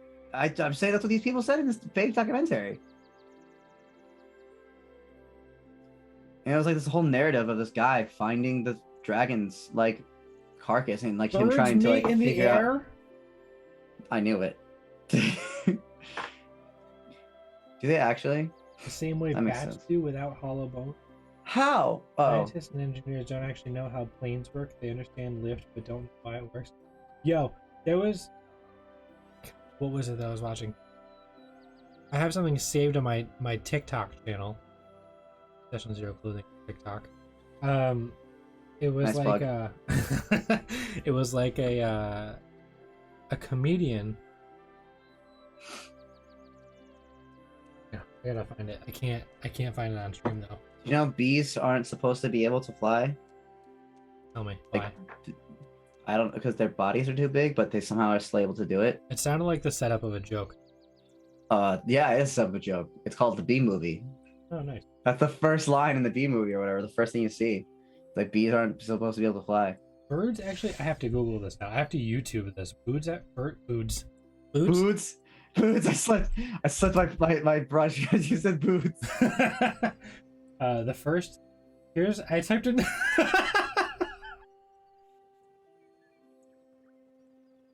What? I typed in "do birds," and Google has filled it out for me. I'm gonna read them to you in order. Okay. Oh no. Do birds pee? Do birds have sex? Do birds have teeth? Do birds have ears? Do birds have penises? Do birds fly at night? Do birds get rabies? Do birds sleep? Do birds fart? These are really good questions. It is. Birds, I need to know about the farting. Yeah, the part I was just say we have to know about the fart one, right? Like that's like the priority question now. Do birds fart? This picture is of a brontosaurus farting. Alexa, do birds fart? Birds do not pass gas. Birds don't pass gas. No, they don't. Birds, Alexa, where do birds store their gas? They don't, because that's why they blow up. Remember, if you feed them Alka-Seltzer, they pop. Antarctica, Idaho, and Iowa. Yeah, Iowa's the reason. They store their gas in Iowa. Okay. They all meet for the annual. That's why they go. That's why they migrate south. Air. They migrate south for their annual gas meeting, so they can put it all in Iowa. Oh God, I was about to. Oh, don't. Oh boy. Oh What? boy. Oh, What? Gross! Yikes. What? Bald eagles mate in the air. They hook their talons together. Whoa.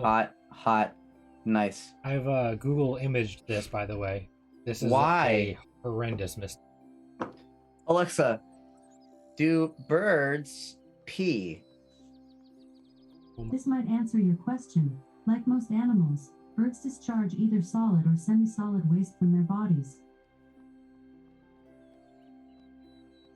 Is that a yes? I gotta get off Google. I have to get off. Do birds pee? These are good questions. Google. They have to I didn't finish think- before they hit the ground. They just fall. They go into free fall mode, Kyle. Bald eagles start mating midair. They hook their Imagine claws that. together, Imagine about having and they go into a free fall. You go, oh, quick! We gotta finish before we hit the ground. What? Kyle, why do you know this stuff? Birds release pee at the same time they poop. The white part of the bird poop is pee. That makes sense. Does it? No. I hate this. Can stream. birds get kidney stones? Alexa, can birds get kidney stones?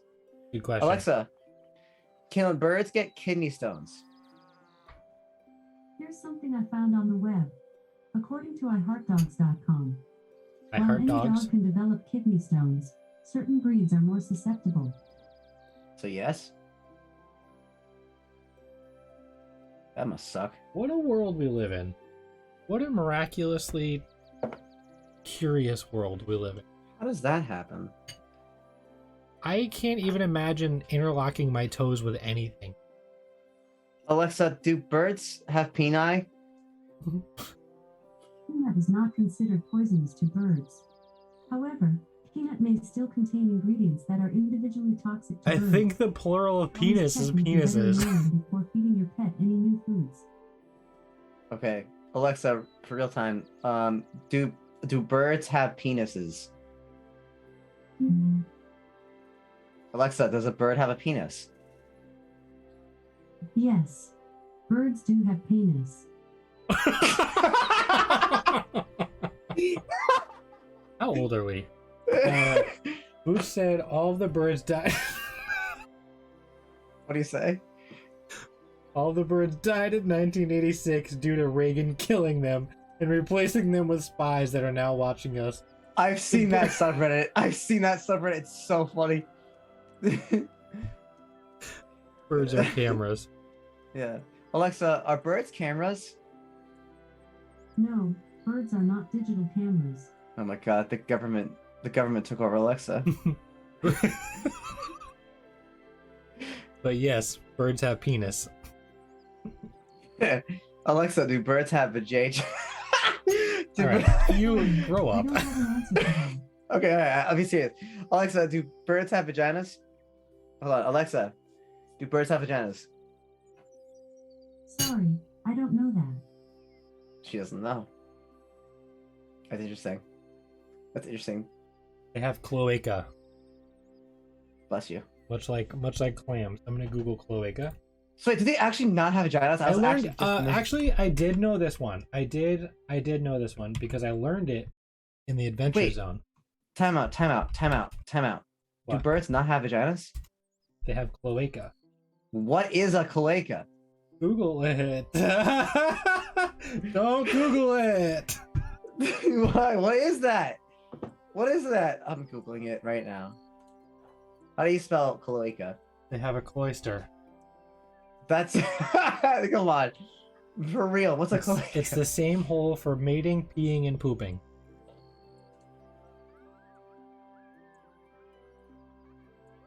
Welcome to our National Geographic informational podcast, where we delve into the deepest, darkest depths of the bird hole that you will not go into yourself. Okay. Join us and help create our human chain to climb on out of that cloaca that we call life. God, I was about to say something that's like a joke, but I thought offensive. It would have been really dumb. Man, I'm glad that I don't have to worry about like clipping anything on Twitch. I was gonna say we said they do the same hole for all three, but I was like, you mean like I'm gonna stop. Yeah, maybe not. I was gonna... Welcome to the paint party. Where we delve in. What did I say? Oh, the paint party. I see it very small on my screen. Oh man, the party is about bird reproductive organs. Should we just rename this to Welcome to Party? What do you mean? I'm painting right now. Oh, I mean, yeah, sure, but at what cost?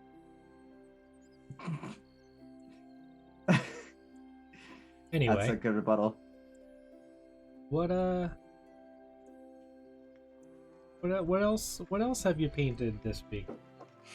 Me? Nothing. I'm just trying to get us away from the bird stuff. I just evolved pretty quick. That's what she said. Am I right? Up top. Yeah. There it is. Good job. Proud of you. Thank you. This Beholder Dragon. Yes. Like Kyle said, hang on. If we're gonna make this out as a class, you need to be drunk to have deniability when I'm wrong. Kyle, you could have just told us that you have been drinking this whole time, and no one would have expected a thing. I'm also not going to fact check anything, so I'm just going to go with it. The last thing that was said was that birds have a cloister.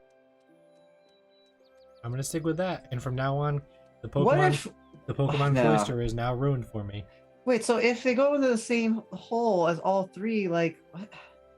That's like the most disgusting thing I've ever heard in my entire life. Because what if, like... Don't women do the same thing? Don't they all come out the same hole? That was my joke. That's what I was gonna say. No, what? That's not how that works, though. Right out of the belly button, right? Yeah, that's it. That's it. You got it. I don't know anything about the female anatomy.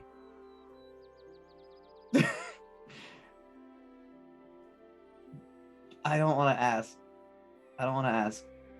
but I kind of have to. Well, you don't have to. So anyways, Alexa, do birds feel good when they have sex? I need to know. I don't know that. She doesn't know.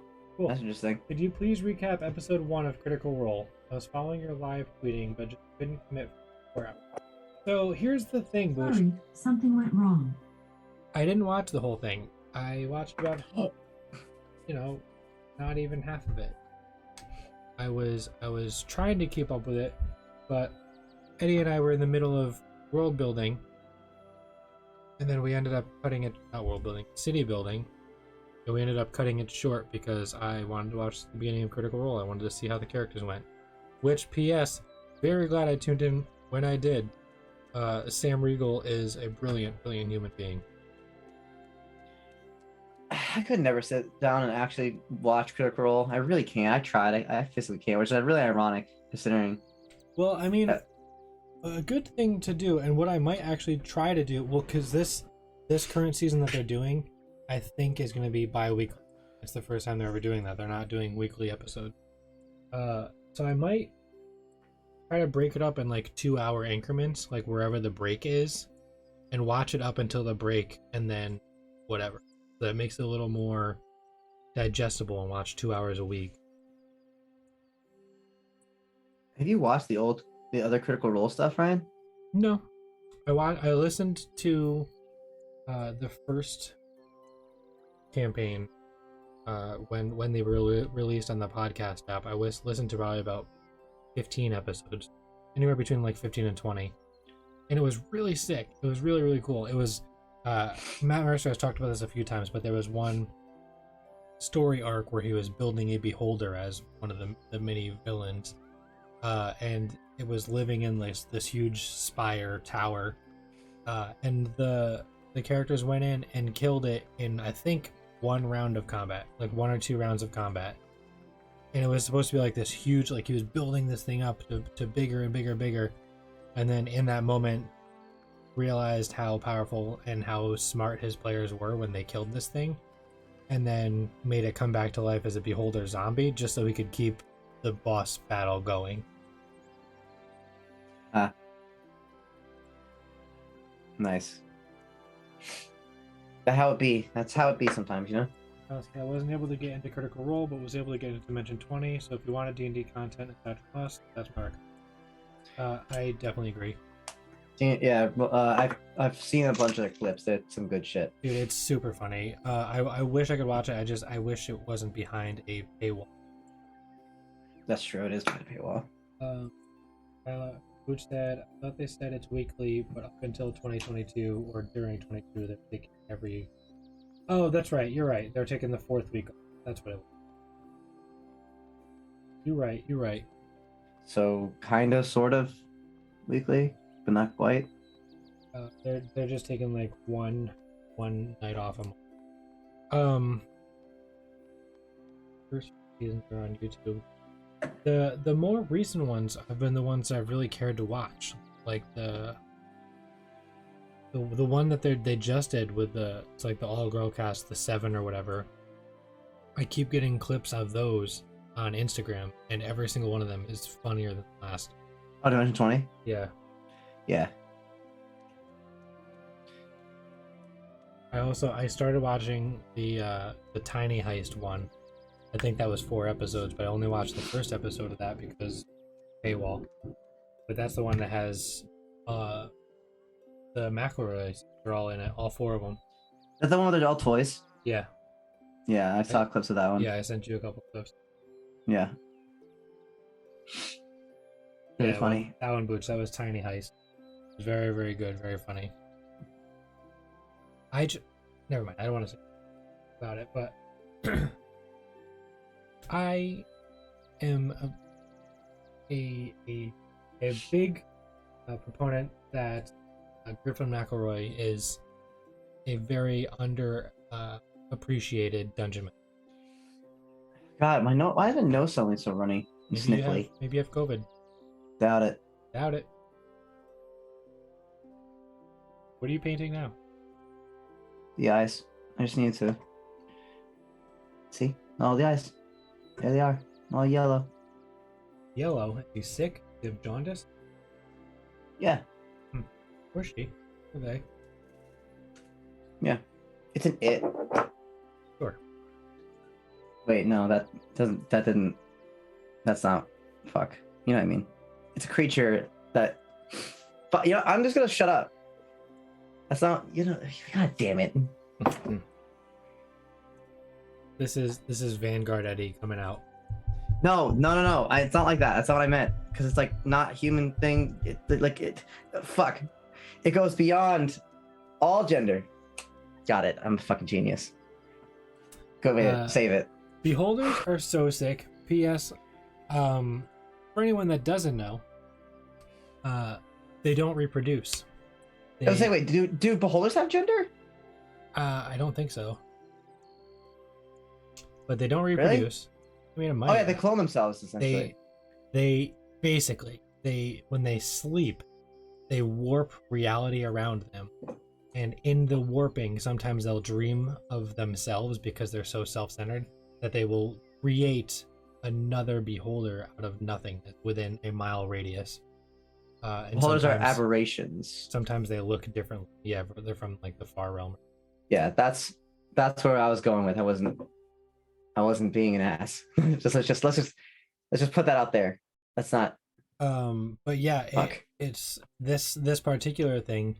It's when a beholder becomes obsessed with dragons and begins to warp itself to look like one, Yeah, it's really or cool. dream one up. Dream of So itself as a cool. dragon. Oh no. Oh no. Luch said, I think Griffin strikes a great balance between very serious when needed, but also super silly. 100%. And he is so quick, like, on the fly. It's amazing. Like, he is an incredible storyteller and can rework things as they go, and is also very aware of the players, their, like, backstories and stuff, and things that they have done along the way, or even with the brothers, like how they just say something as like a joke or whatever, and then Griffin turns it into a very important plot point because of the joke that was made. He's very good at it. He's also a very fun player too. They made a game 2 years ago called the Dadlands, and Brennan Lee Mulligan DM'd it for them live at Comic-Con. And they played different variations of dads. Car dad, grill dad, workshop dad, soccer coach dad, sports dad. Butch also said, and he's willing to go along with their ideas, like if they wanted to kill Gandalf.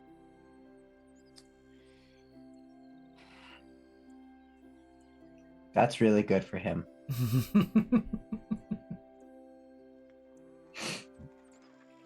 Okay, Ryan. Okay, ready? Listen to this. Hang on. First, what are you painting? Because all I see is your elbow and knuckles. Sorry. I was trying to get really. I was fixing the the red that's in between the wings. I was fixing it because I got a little bit of the flesh color on it. Sure. Anyway, so I just needed to be right here in my face so I could not miss. That's why it was like that. I'm not able to do it without doing that. That's why for a minute you're just seeing my hands. Sorry. Okay, what were you gonna say? Oh, you should give me my next character. You should give me that thing I said. A car or a motorcycle or whatever, or a tank. The war machine. That's it. Oh no. Yeah. Why, Ryan? Why? For many reasons, all of which would ruin your character's alignment. You don't know that. Oh, I know that for sure. That's how it works. Give me the thing. It doesn't have to operate the same way with like stupid soul coins. It could just operate with actual money. Why not? Oh no, your phone is gonna die, Edward. I think I lost the charger. Hold on, give me a minute. I'm gonna find the charger. Just mute me for like a second. I spent $60 on a 10-foot charger. God, oh no. Nobody cares about. Anyways, like usual, thanks for hanging out. Appreciate it. Trying to have some fun. Like I said, we were pretty low energy before we started this. We had individually a taxing day on the mind. So we appreciate that we can come here and hang out and do this. Hang out with us, chat, lift our spirits, give us something to laugh about, talk about. Specifically things like cloacas and cloisters, and teaching us valuable life lessons to avoid the skies. We see bald eagles poof afoot, air. But while we're waiting for Eddie to come back, why don't you take this time to click that link that just popped up in the chat, join our Discord channel, and hang out over there. Our regional crisis response team member, Booch here, has been saving some clips for us because he is a grade A professional when it comes to Twitch streams. And you can go and see some funny moments from our stream over on our Discord channel. And now that Edward is back, I'm gonna stop talking. I got nothing better.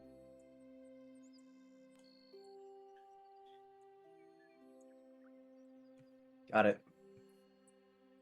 It wasn't. What I did was I didn't actually find the charger. I just used my charger from I normally use, and I just found an extension cord and just wrapped it around the whole computer. And I was Where just did like, the okay. charger go? I have no idea. You know, I have so many wires in my room, and they're all black, and so I can't tell the difference between them all. And Maybe you should just throw away everything.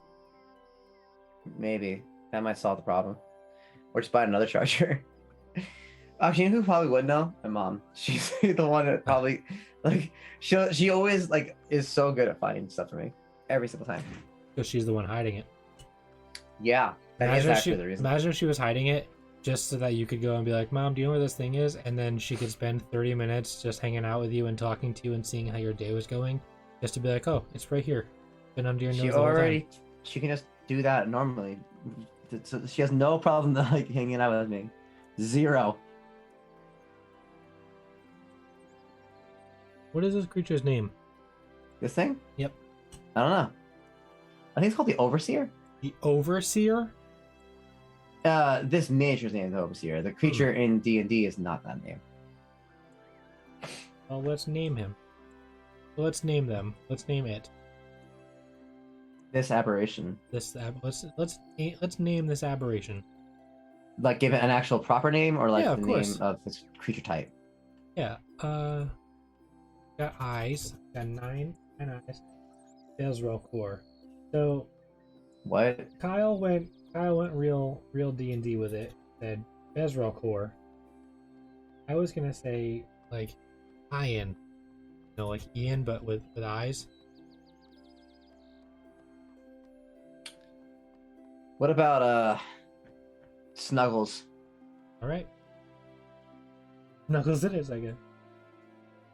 Ooh, He's Isaac really is good at one thing. It's not Snuggles. Ooh, speaking of Isaac and Children of the Corn, what are you gonna be for Halloween, Eddie? Nothing. I don't ever dress up for Halloween. Why? What? Why? You never? Because as I get embarrassed. Eddie. I have no confidence. Stop. You know this. You know this. You know What that. is- You okay? All right. You know that Halloween, no one gives a shit what you look like, right? Because everyone looks ridiculous. Yeah. That's the point of it. What does having confidence have to do with anything? My self esteem is so low that anything I put on will automatically make me feel stupid. It's Halloween. When's the last time? Have you ever dressed up as Halloween? Oh yeah. When's the last time you dressed up for Halloween? 12? You were 12 years old? No, maybe 13. That's when you stopped Halloweening? Yeah. I was over it.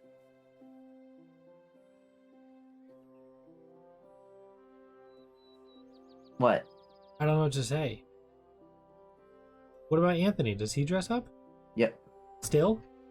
Yep. He just dressed up like a couple weeks ago for the Renaissance Fair. And you didn't? I didn't go. I thought you guys were going together. No. Oh, was that was the weekend that you went to the movies or something, right? Yeah, I think so.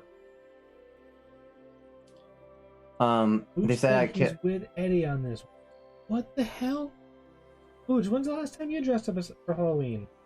I just don't like dressing up. Is that a sin? Yeah, kinda. For Halloween. Look, if I had a really sick costume, something that I actually would be really like stoked on wearing, then I would. But It there's doesn't need no to be such really sick. What? You can be something anything. really sick. No, nope. No, it cannot be anything. You can disagree. paint yourself green and say, look, on my Zoom screen background. No. That would be dumb. What? I think there's been like 2 Halloweens in my life that I didn't dress up. Maybe 3.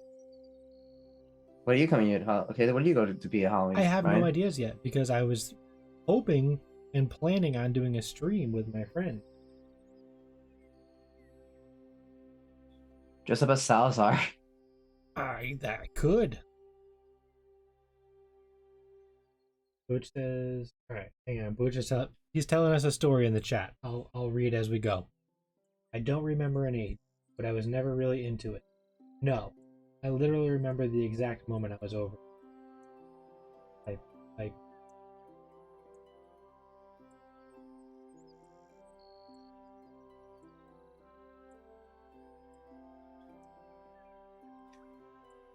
I don't remember the last thing that I just said.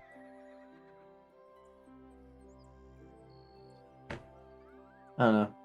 I also growing up, like, not that I would be made fun of for things I dressed up for Halloween, but like, it was always a fear. You know what I mean? Because I got made fun of for less. So But- it's like, Okay, I get it. I do understand. I'm not ignorant. I'm not.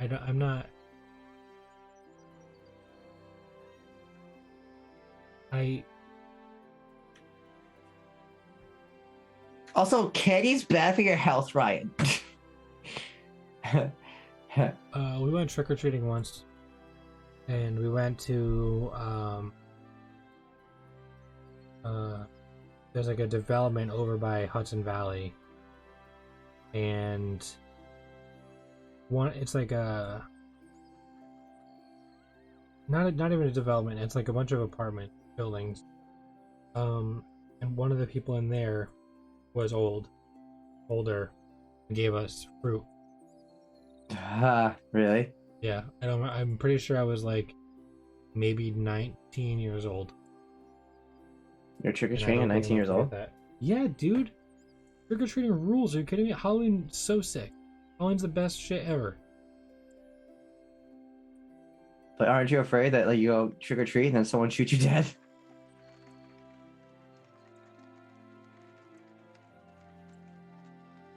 You didn't react to my silly statement. I didn't hear what you said. Oh, I said, I aren't- have to switch the screen. Hello. I said, aren't you We haven't afraid? been watching you paint for the past probably 30. It's alright. I was painting towards my face, so it was not much to see. I said, aren't you afraid that when you go trick or treating, you'd be like, oh, trick or treat, and then someone pulls out a gun and shoots you dead? Say that again. I was reading Booch's comment. Damn it! Are I'm not you saying worried it a about third me time. getting shot and killed? I was saying, yeah, aren't you afraid if you No. go trick or treat and then someone opens the door and shoots you dead? No. But it was a silly statement. It was a joke, and now I had to say it 3 goddamn times, and now I don't want to say it anymore. You ruined it. The Booch said, I was young, I think under 10. I walked up to a house. Near the front door was someone dressed up like a decoration, and they would scare people that came up. I don't remember Nice. when or how they scared me, but I do remember literally never going to that house again. I would stand on the road and totally skip the house. It was instantly over Halloween, over getting scared and everything. Kyle said, not dressing up, not trick-or-treating is not going to stop me from eating Halloween candy. November 1st is discount candy day. Then they said 19 was the last time I trick-or-treated. And then, in response, Booch said, that sounds like normal life in America. I'm very used to it by now. Yeah. Oh, wait. Unless he was responding to opening the door and shooting someone. I Because think yeah, he was a. also, yes. Back. I was gonna say. Did I tell you about how I went to a haunted to Fright Fest a couple weeks ago? You did. I bet I did. You did. I did. I remember now. Uh-huh. Yeah. Is there a follow-up? Nope. I was gonna say the whole story again if I forgot. If I didn't, I actually super regret it, super hard. I heard through the grapevine. Grapevine. We don't have to go into it in gory detail like we did with. Could we not? Okay, whatever it is, just drop it now because I don't want to hear anything cringy. It's not actually, cringy. I was gonna say I heard you got yelled at a site director meeting. Oh yeah, I did. That's ridiculous. Oh yeah, I kind of ignored that. somebody because I was like somebody was butthurt about it. Yeah, someone was butthurt.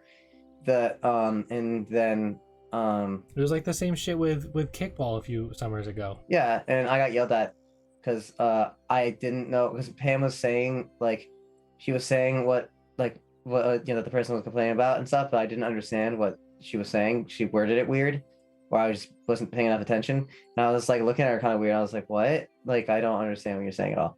And then she was like, oh well, now you brought it up, blah, blah, blah, blah, like blood me on blast, and I was just like, it's like, I just didn't know what you said. Why am I getting yelled at? I just need you to elaborate what you meant. In front of everybody too, right? Yeah. Okay. It's like I felt a little bad, but I was like, well, like the only part, like she's like, oh, they're all under 20, and you're like you're like 26. It's like pretty much calling me weird for hanging out with people younger than me. It's like, okay. It's like I was insecure about that a little bit, like, but I didn't think about it until you brought that up. Now I'm super insecure. Thanks.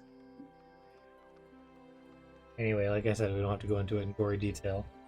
I think you're talking about like you're gonna go into detail that night, and I was gonna feel like, oh no, cringe. I have no idea anything more about what you told me. I learned after the fact that you got in trouble at the side director.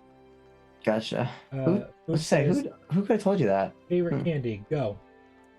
Maybe it was Anthony. My favorite candy? Yeah. Either Twix or Snickers. One of the two. Uh, No, Reese's. What am I even talking about? I'm so Reese's. glad that you just said that. So I watched this TikTok yesterday. It was so funny. No, it was this morning.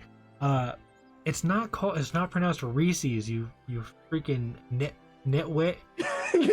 You nitwit. It's Reese's, because the Reese's. apostrophe is, no, it is not. The apostrophe is after the first e, because it's, or the second e, because it's Reese's Pieces. Everyone says Reese's Pieces, but it's not Reese's. No, I don't want Reese's Pieces. It's just normal Reese's. You know, It's not Reese's. It's Reese's. I don't. It's care. Reese's candy. I will say it wrong. The candy on belongs purpose. to Reese. It is Fight you. Reese's. Take this, Reese's. You It's- you ball. It's I'm gonna say it Reese's. wrong forever. Take this, Reese's. Reese's Pieces. It was like, because I Reese's would by always say, feces. "Oh, I want a Reese's" or Reese's. Like saying Reese's is weird to say, so I would always say, "I want a Reese's." Like, can you grab me a Reese's? Oh, I want to get some Reese's Pieces. And it wasn't until I watched this video where it's like, no, this is a PSA. It is Reese's. Whose candy is it? Reese's candy. Reese's. Screw that guy. Because you don't have to say Reese's to rhyme it with Pieces, because that's not a friggin' word. It's Reese's Pieces. I refuse. I will die on this hill. I'm saying it wrong. I don't care. Oh my god. Dude, I can't pick favorites of almost anything, but I'm a big fan of sour gummies, a lot of variety. Favorite candy, chocolate and non-chocolate varieties, since it's hard to compare gummies. Everyone likes Reese's. Everyone likes to share Reese's candy. Reese shares his candy with all of us, and we enjoy it. One of the teachers Who's at candy? work Reese's. gave me like 2 things of Oreo, like Halloween orange Oreos or whatever, with the orange filling. Not the, you know what I mean? No, everyone was super hyped on it, and my staff have been stealing some every single day, and I'm scared. Like, I'm trying to find a way for us to use it to get to the kids that makes sense and not get into trouble.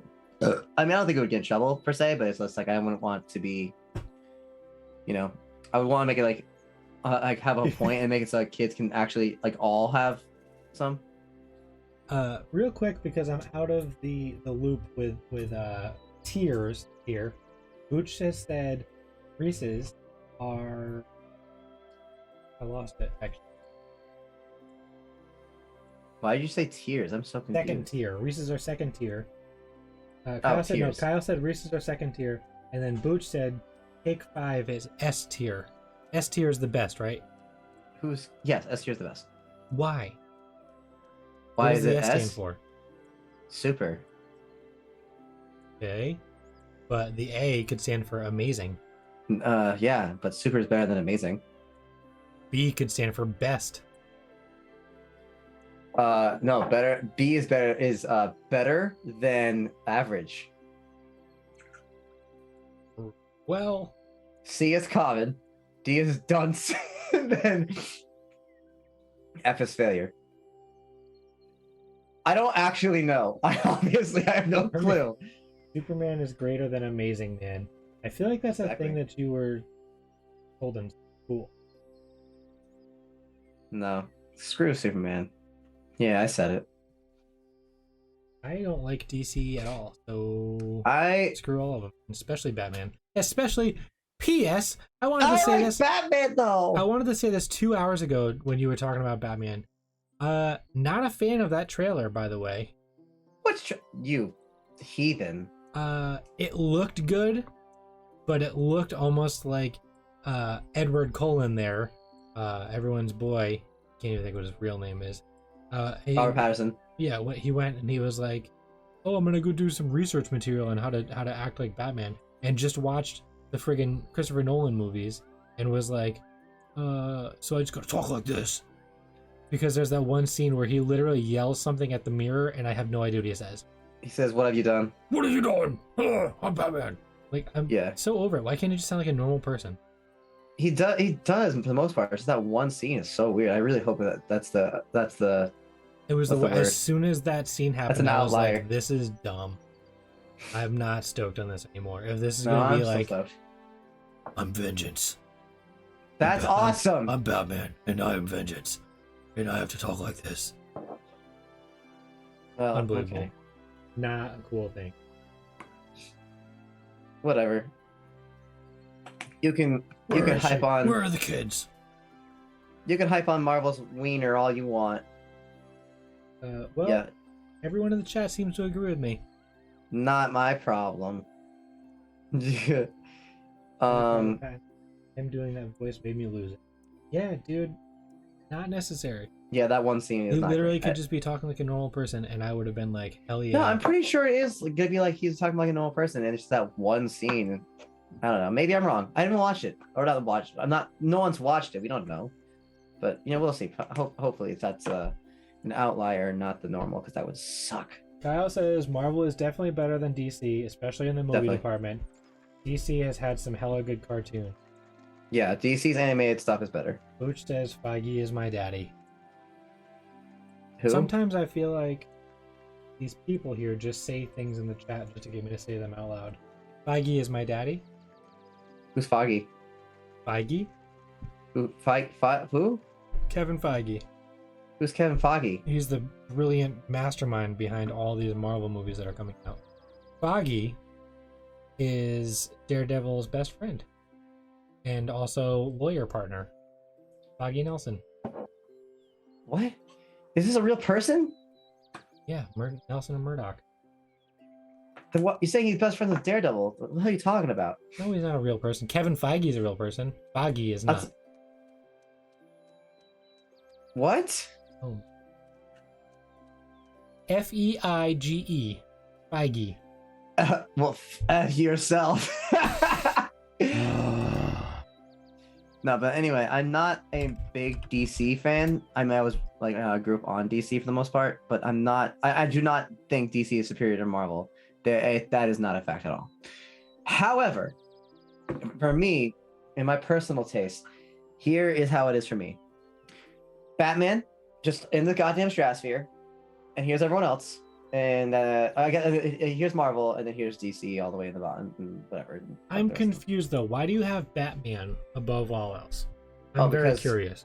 Because Batman was my favorite growing up, and I like Batman the most. That's literally it. Okay, what makes him better than Superman? Because, well, Superman's a white bread butthole, and Batman is the best detective of all time, and he is I'm sorry. Have you ever met Sherlock Holmes? Shut up. Shut your mouth. All right. You know what I mean. He's like the best, like one of the best detectives. Not the best. If you have to be a literal child. And like the Batman animated series. Like I grew up watching that, and like the Michael Keaton Batman movies. I super loved. I actually also liked the one about Kilmer, and like I even like Batman and Robin. Kilmer, isn't that it? Kilmer, the Schumacher movies, whatever. Except, I mean, I hate Batman and Robin now, but when I was a kid, I super loved Batman and Robin. That movie's bad with George Clooney. Is that the one with Arnold Schwarzenegger as Mr. Freeze? Yep. Hey, you need to chill out. Yeah. But that's the two number one superheroes I was exposed to growing up was Batman and Spider-Man. These are my two favorite, obviously. See, my shit was X-Men. Oh, I was exposed to a lot of X-Men too, but X-Men didn't stick to like I didn't stick to that one. X-Men cartoon. Yes, I remember that cartoon. Yeah. That I wasn't exposed. Or I'm sorry, I wasn't as big a fan of that one as Batman. I don't know Batman's appeal, like that gritty shit. That's so cool. I think grit is always the coolest thing in the world. Because I'm an emo. And I just like Batman the most. I don't know. And like when I was a little kid, you know how like they were like, oh, what do you want to be when you grow up? Yeah. Like, so we had this little thing. It's like you have to write down what you want to be when you grew up. We hung it on a wall, and everyone like had actual reasonable jobs. Like, I want to be a doctor. I want to be a fireman. I go, I want to be Batman. That was mine. That makes sense. But, yeah. Um, That's why I got a criminal justice degree. Well, that's not why. There's lots of reasons why I got a criminal justice degree. That's just one of them. I wish so badly that you would be a vigilante. That'd be the dopest Oh, me shit. too. That'd be so cool. That'd be the dopest shit. I would die. But you know what? You die. can't be because that means you have to dress up in a costume. No, you're right. Fuck. Oh, I would die so quick. I would sincerely just get. I'll get nerked so fast. That's fair. Batman and Robin is a great. Batman is literally one of my least favorite heroes. Why? I feel like a lot of people would write off my opinion since Kamala Khan, Miss Marvel is my favorite hero. Oh God, yeah, you got that right. TV No. show and the Marvel. You're entitled to movie. your opinion, even if it's not mine. If I had the Incorrect. physical capability, I would 100% give it. Yeah. No, me too, 100%. Pokemon found dead after falling out of a tree dressed as Batman.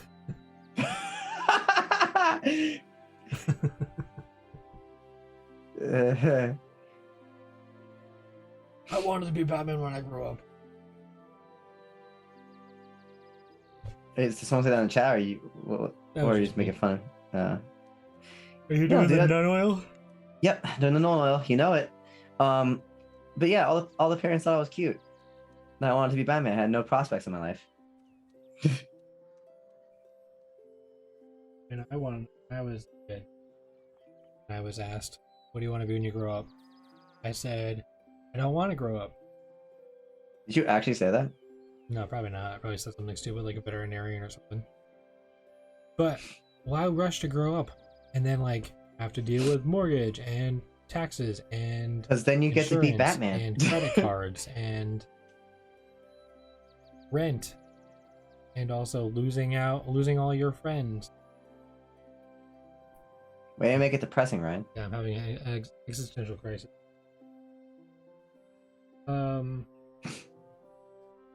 Anyway, so Batman sucks. No, he does not. What's your You least suck. favorite? My least favorite superhero? Yeah.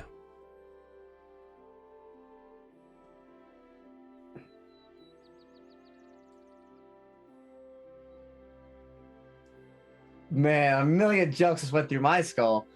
Not appropriate. Anyway, my least favorite superhero.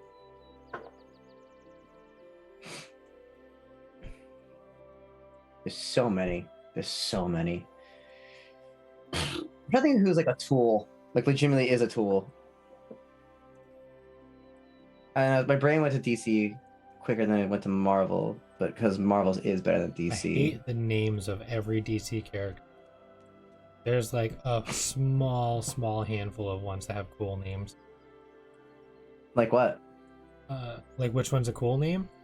No, which ones you don't like? Literally all of them. They're all. Name one. Well, let me give me a sec. We got Brainiac. Is he Like one? Wonder Woman, like The Flash, like. Dude, they're all bad. These character Whatever you say. name. I'm just gonna start reading some off. I'm trying to think. Hold on. I'm still stuck on one of my least favorite Bane superheroes. is the sickest. Deathstroke Bane's is so. I love. No, Deathstroke's sick. Martian Manhunter. Oh, I don't like Martian Manhunter. The Riddler. I love the Riddler. Two-Face. Not the best name, but I do like Two-Face. Batman. But he's not a superhero. First off, Batman and Robin. Why? Why would you put Because Batman, he became a bat because he was scared of bats, and it's a symbol of hope. And you can go suck my knob. Okay, and what about Robin? Oh, I don't know about that one. Okay, point proven. Aquaman. Well, what about Marvel characters? Green Arrow. Catwoman. Green Marvel Lantern. characters aren't that much better names. Yeah, see Spider-Man. See, look, Zod. see, Supergirl. Okay, so all of the ones that are in the Flash TV show, all the villains. You can't use that. The Flash TV or those TV shows are poop. I don't like them. Actually, no. The first seasons are really sick, but then it gets really dumb. All right, we got King Shark, Captain Cold, I love Heat King Wave, Shark. Okay, I don't like those guys. Cicada 2, That's not. You're messing with me. Bloodwork, Mirror Master, Killer Frost, The Thinker, Okay. Zoom, and the best one, Reverse Flash. I like Reverse Flash. Ugh. Don't shit on Talk the about ones I like. Raven, that- Starfire, Whoa! No, stop you! I'm gonna stop you right there. Those characters are sick. Do not even start. Beast Boy, Cyborg. Okay, yeah, those. It's names like aren't they weren't great. even naming them. They were just like naming them off of like what they are or looked like. Well, okay, hold on. What about Marvel though? Their names aren't that great. Venom, Carnage. Venom is sick. Okay, do not. No, I'm talking about the ones that are sick. Off the top, you want me to Oh. list them off the top of my head? There is no bad. Well, Spider-Man is the worst one, and you know why? Because he's a 15-year-old boy. You have Batman. Batman is like a 40-year-old entrepreneur millionaire. I'm Batman. Unbelievable business owner extraordinaire. He's fighting I don't know. the Thinker. I don't know. I Killer like it. Frost. I don't know. I like it. I don't care. Unbelievable. No, the thing about Batman is he's just some guy. That's awesome. Vulture, Craven the Hunter. Like he's just some dude. Like he's got no powers. He has to beat you because he's like just cuz. Like he's like I don't know. Do you know what? I just put this together. Batman he's a literal like. All right, you take like the whole Justice League, right? They all have Yeah. superpowers. Yeah. Batman is the kid that joins the party online and is like, "Hang on, let me pay to play. Let me pay to win." And he uses his multi-million-dollar scheme to build a whole mansion and headquarters, and then buy all of the necessary tactical equipment that he needs to Yeah, it's sick. His power is that he's rich. That's a sick superpower. crazy. Well, Absolutely you can't. ridiculous. Well, I mean, that's why I also like Iron Man. Iron Man is just some guy. He's All right, just Iron some Man's really bad. smart. Iron Man's a bad name. Well, that is a not bad. I like Iron Man. He's my favorite Marvel. I'm trying to think of my least favorite superheroes. Yeah, though. now I'm thinking about the bad Marvel ones. Captain America. Hold on, let me think. You're making me. I gotta think about my least favorite superhero. Ryan, who's your least favorite superhero? Oh, wait, My you're least at that. favorite? Yeah, I was gonna say that you might be able to answer it way quicker than I can. Classic, I man. can't actually think because I'm reading. Oh, this one's name. Ready? This one's name? Yeah. Yeah. Are you ready for this one? Mm-hmm. His name, Arm Fall Off Boy. My power will astound you. Observe as I detach my limb and transform it into a deadly weapon. Die, villain. Yeah. Arm Fall Off. That's a joke, right? No, that's 100% serious for real. Man bot. 3D man. Major Maple Leaf. These are really Eater, bad. Matter Eater Lad. Oh my god. Megasonic Teenage Warhead. Fruit Boy. This is Boy Fruit who Boy. has fruit-based power. Do you ever hear about the one that's Safe Space and Snowflake or whatever? I'm Fruit Boy. I have the power to cause fruit to ripen. This Cabo Wabo fruit, for example, unripe, incredible, inedible, there, ripe and delicious. Taste it. What? How would that help? And the Wizard. Wizard was in one of.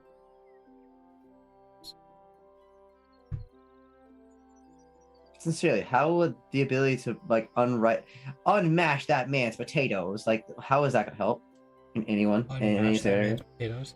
Yeah, it's a JoJo's meme, but don't worry about it. I was just making a joke. I was just saying that that power is not going to help. How would anyone ever solve anything with the ability to ripen a fruit? I don't know. I mean, you're not always in control of your powers when they happen. There's a this might That's a interest you stupid actually. power. There's a show called Misfits. It's a British television show. Okay. I'm assuming you haven't heard of it. I bet I have. It's incredible. Is that the one? Wait. Is that the one with the girl who can like see into the future, and that one really big girl, and then like there also is like that transgender person who can do the shields, and another girl who could shoot flames. I'm thinking of that witch show. I think it was a witch show. And it's not we're not thinking of the same thing at all. It's like a pure guess. My mom watched that show, and I think that show looks very stupid. I'm So- like, what the hell? Like every time I watch it, I'm like, what the hell am I watching? Misfits is very sick. Sorry, go ahead. It's a British television show, and I'm pretty sure there's only 10 episodes per season, and I think I might be wrong, but I think there's six seasons without looking. I can't remember. Anyways, a storm comes, and every person that gets a superpower, the power is based off of their mental status at the time of the storm. So one of the kids can read people's thoughts because she is worried about what people are always thinking about her and talking about her behind her back and what they're saying about her.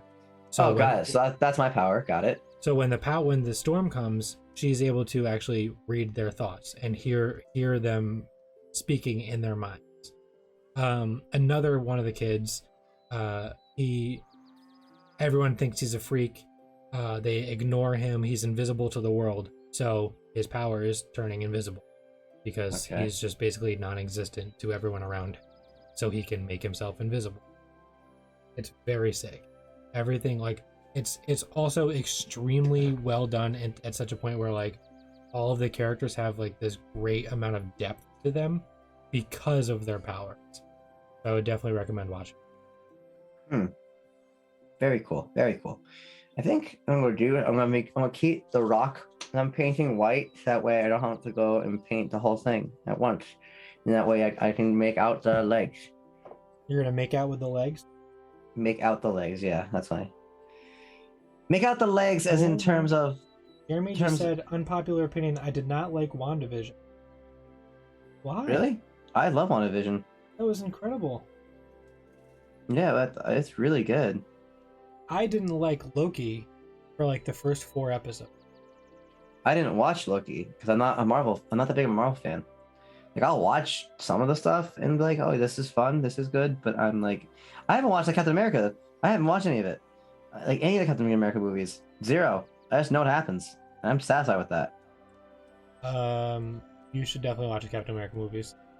Nope. Winter Soldier is by far one of the best Marvel movies ever made. Hands down, 100%. Please watch Isn't it just two old men fighting? And then what? It's Captain America and Bucky fighting. That's all it is. So it's two old men fighting because one can't remember the other. Oh my! Winter Soldier is Tell me I'm wrong right incredible. now. And then the third one, Captain America 3, is Civil War, which is basically an Avengers movie. I actually think I saw Civil War. Oh my god. I'm about to set fire to this chat right now, by the way. Why? It was not as strong as Loki, but it was better than Falcon. Loki was superior. Winter Soldier is top 2. And Kyle said, I didn't think Winter Soldier was that good. I have not watched any of them, so I have no opinion. I watched all the Iron Man movies, though, because Iron Man's my favorite. Eddie, we're going to take this week off, and I'm going to come watch all the Marvel movies with you. No. Why? You wouldn't want to hang out with me for a whole week? I'll stay over. No. I'll stay overnight. Actually, that does sound like a lot of fun. No, because I'm not taking off for a week. I can look through all your mom's photo albums and look at you boys when you were just wee toddlers. There's actually a photo of us on Halloween years ago. It's me, Anthony, and my cousin. And me and Anthony are Batman and Robin, and my cousin's a Power Ranger. She, poor kid, she got made fun of in school for wearing Power Rangers or whatever because she's a girl. Sucked. So really sucked for her. One of my favorite memories was we played for my last band, Artisan, we played a Halloween show, and we dressed up as the Power Ranger, classic suits Sick. and everything. Which one were you? I don't remember.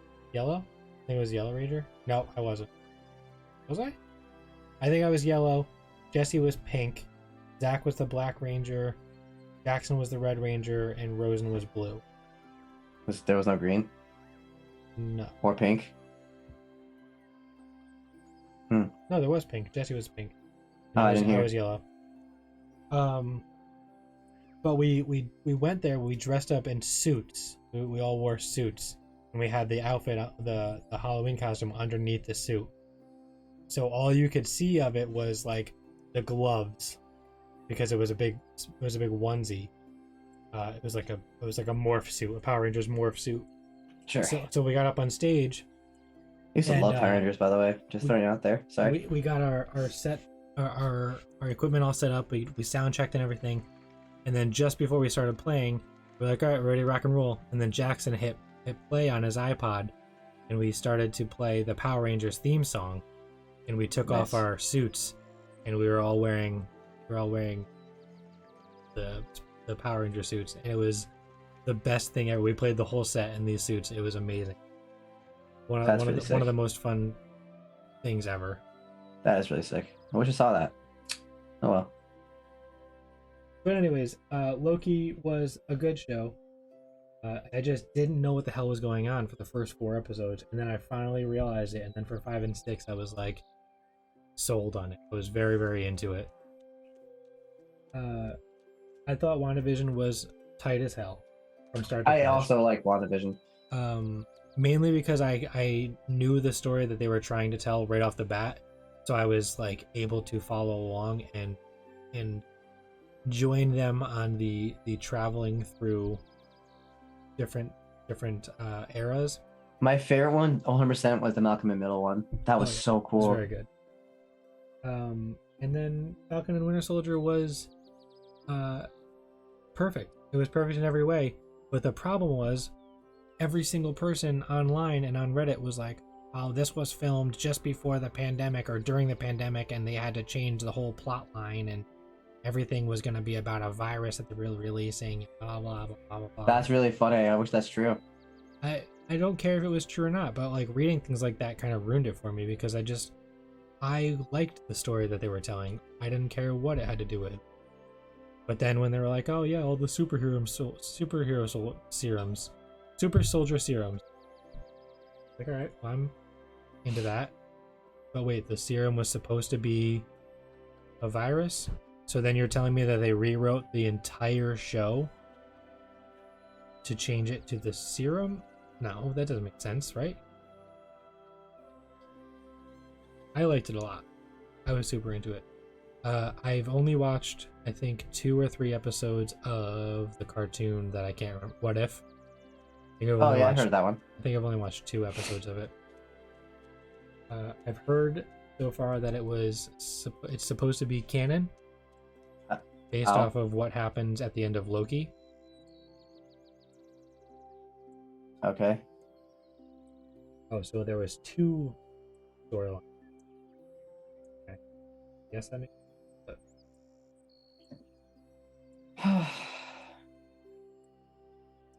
I don't want to spoil anything for you or for anyone that may be watching, but apparently, What If is supposed to piggyback off the end of Loki. I don't know that it really is going to matter and change anything about the future, seeing as how the second episode is Black Panther, like T'Challa, but he is actually Peter Quill, like he's Star-Lord. Oh yeah, I saw that. I was like, what the hell? So I don't know that moving forward in the MCU timeline, we're going to have a T'Challa Star-Lord, as well he has since passed. Yeah. Yep. So I don't know. Yeah, I don't know either. But who's your favorite? Did you say who your favorite superhero was, Ryan? My favorite? Yeah. Off the top of my head, Wolverine. Oh yeah, 'cause you said the X-Men. Yeah. Yeah, I love the X-Men. Super into Wolverine. All the X-Men. All Nightcrawler, completely underrated. I love Nightcrawler. But my favorite Marvel character is Carnage. 100%. Fuck yeah, that's a pretty good pick. Why Carnage, not Venom? Because Venom has restraint. Carnage is just a bloodthirsty murderer. I still haven't seen Venom Carnage. I have. You have? I've heard that it doesn't do Carnage justice at all, which bums me out so much. I don't know enough about Carnage to actually... Yeah, probably. I don't know a lot about Carnage to give that a definitive answer, but yeah, I could see that that argument holding weight. I really, really liked it though. Also because not my Spider-Man knowledge, but I guess my Spider-Man knowledge, my Venom and Carnage knowledge isn't like it isn't so good that like details that are different from the comics ruins it for me. In comparison, let's say like anything that I super know really well, like Batman. Like there's a difference in Batman. Like if they're doing something weird with the continuity, I usually don't care. But if it's something actually like really stupid, then I'm gonna be like, what? I can't think of a good example of one time they really messed something up with Batman. Let me think. They definitely have. I just can't remember. I just can't think of the top of my head. I can tell you times where they did something different in the continuity that was for the better, like Mr. Freeze, like in the animated TV show back in the day. The Mr. Freeze storyline of like how all he's trying to do is save his wife and he froze his wife. That came from the animated series, and Harley Quinn came from the animated series, and since then it's been staples of like the Batman universe, which is really sick. But yeah, generally when they change something like that in any media, it's kind of annoying. I mean, a lot of time it makes sense why they do it. It's just if they don't have to change something, that would be better. You know what I mean? Yeah. But at the same time, you don't want to retell the same story over and over and over. You know what I mean? Like the whole thing, like with Homecoming and Spider-Man, like they changed, or they didn't change. They skipped show the whole origin. Yeah, that's you smart. Didn't need to. Exactly. They shouldn't. When the new Batman movie comes out, if they like retell the origin, I'm like, why? There's no reason to. We know what happened. You can like reference it and like maybe show an image or something for like a second, but there's no reason to show the scene of Bruce's parents getting killed, because if you do, what's the point? You know what I mean? I don't know. I wonder if it's dried yet. Speaking of, you just said dried yet, but I heard you say Strahd. No, dried. When are we playing Strahd? November 6th? November 6th. Cool. Yeah. Then we can kill Strahd one night. No. No, we cannot kill Strahd one night. I sincerely wish we were able to play on Halloween. Or not on Halloween, but like during October. Really sucks that we can't. I know. Are you done painting? No. Most part. I'm just waiting for the non-oil to dry and see what I want to do with it. Okay. Well, I guess. Yeah. Anyways, Marvel is by far superior in every aspect. Yep. Of DC. Yep. Mostly. Including Batman being. Nope. There it is. Nope. You're wrong. The Batman's Rogues Gallery alone is like the single best Rogues Gallery ever, dude. See, like, now that is the problem. Because as far as I know, the Rogues Gallery, Batman. You know what? What? Like, I'm not. If you're saying Marvel's better than DC, yeah, you're right. 100%. Not gonna lie. Yeah. Yep. If you're gonna say Batman sucks. What's the difference between the Rogues Gallery and Suicide Squad? What? The Rogues Gallery is all of it. It's like every villain. Also, who is Man-Bat? Man-Bat is Crane. Not Crane. Wow, stupid. This is pretty much it's a scientist guy who, like, you know the story of Spider-Man with Killer Croc? Or not Killer Croc. Oh my god. With that guy whose arm was cut off in Spider-Man, the crocodile guy. In Spider-Man. How do you? Why? Okay, you know what I'm talking about. There's no way you don't. Okay, a guy spliced his genes with a bat and turned himself into a man-bat by accident. Essentially, is the bare basic what it is. Okay. At least that's what it is in Arkham City, or Arkham Knight. Sorry, in the animated series too, I think it's like that. But I don't know if it was. I'm not. I can't remember the intention of when in the animated series. Because I think in the Arkham Knight video game, the reason he did it was because he was trying to cure deafness in people, and that he tested it on himself, and he went and turned into a man-bat and killed his wife, and then went crazy. I'm trying to remember how it is in the animated series. Oh god, it's been so long. Whatever, it doesn't matter. I don't think it's that much different. I don't know. Someone correct me, because I don't specifically remember.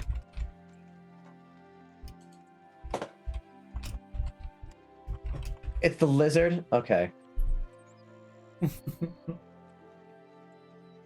I also didn't see the new Suicide Squad either. Oh, I haven't watched any of the Suicide Squad. I don't care about the Suicide Squad at all. Because it's a... Well, no. Instead, I don't care at all as a stretch. Like, I think it's interesting. But those particular... For the most part, those particular villains in Batman don't really interest me that much. I don't know. Let me think. Let me review it in my head for a second. Harley Quinn. I like Harley Quinn a lot. I mean, yeah, they're right. I don't know. I just don't really see the appeal of it that much. Also because the Joker in the Suicide Squad movies is Jared Leto, and I'm not a fan of his Joker like at all. I thought we were talking about all of them. No, he's not. They did the Suicide Squad movie a couple years ago, and then they came out with that Birds of Prey movie, and in that apparently she being Harley, it like alluded to her killing him, but I don't know that it was like actually confirmed or true. I have no idea. He wasn't in the new Suicide Squad at all. Gotcha. Well, I mean, yeah, I haven't watched any of the Suicide Squad movies at all. I probably should, honestly, because I can't really place judgment on it until I see it. But it doesn't really appeal to me that much, which is kind of weird because I think the Rogues Gallery and Batman is so good. I don't know. But like it's just for me. It's just Batman all the way up here in the stratosphere, and everyone else is whatever. I will admit. Excuse me. I will admit that Batman, what was it, Batman Beyond? Batman Beyond is with Terry McGinnis or whatever. I have no idea what that means at all. That was the name of the guy, the character, the main character. Not the point. Not the point. What were you gonna say? Is that the one where he was like a teenager? Well, not Bruce. It's like in the future. and like Bruce is an old man, and Terry is this kid who finds out that Bruce was Batman or whatever, and he becomes the new Batman. But he's like a teenager, though, right? Yeah, he's a teenager. Yeah, He's got like the essentially. sleek, slender suit. Yeah, and That just, one was it's sick. no I used to no love cape. that show. That show is, I love that show. That show is so cool. But I think it's because he moved like Spider-Man in that show. He wasn't like a big old guy that could like barely do anything. Well, yeah, I guess. It's just it's silly. It's silly because I don't think I saw Justice League. But the movie, Yeah, and I don't think I didn't watch that either. That's like something I've been meaning to watch. I just haven't, just because I've heard it's really bad, and I just don't want to invest my time in a movie that's really, really bad. Well, there's the I thing should- is like yeah. I don't really care about the DC movies, but I like read a lot about them, or I'll watch clips of them. So I don't actually know which ones I've really seen. I feel like I've seen Aquaman 4 times now, I've seen Aquaman, yeah. but I feel like I've also watched parts of Aquaman. I've also watched Wonder Woman. Wonder Woman, the first Wonder Woman or whatever, that movie's actually pretty good. Right? Apparently we're boring Kyle because now they gotta go. Well, thanks for hanging out. Thanks a lot. Kyle. Thanks a lot, Kyle. See you next time. Later. Whatever one, it's Batman versus Superman, I think. Yeah. And is that the one where he's got like a metal suit? Yeah.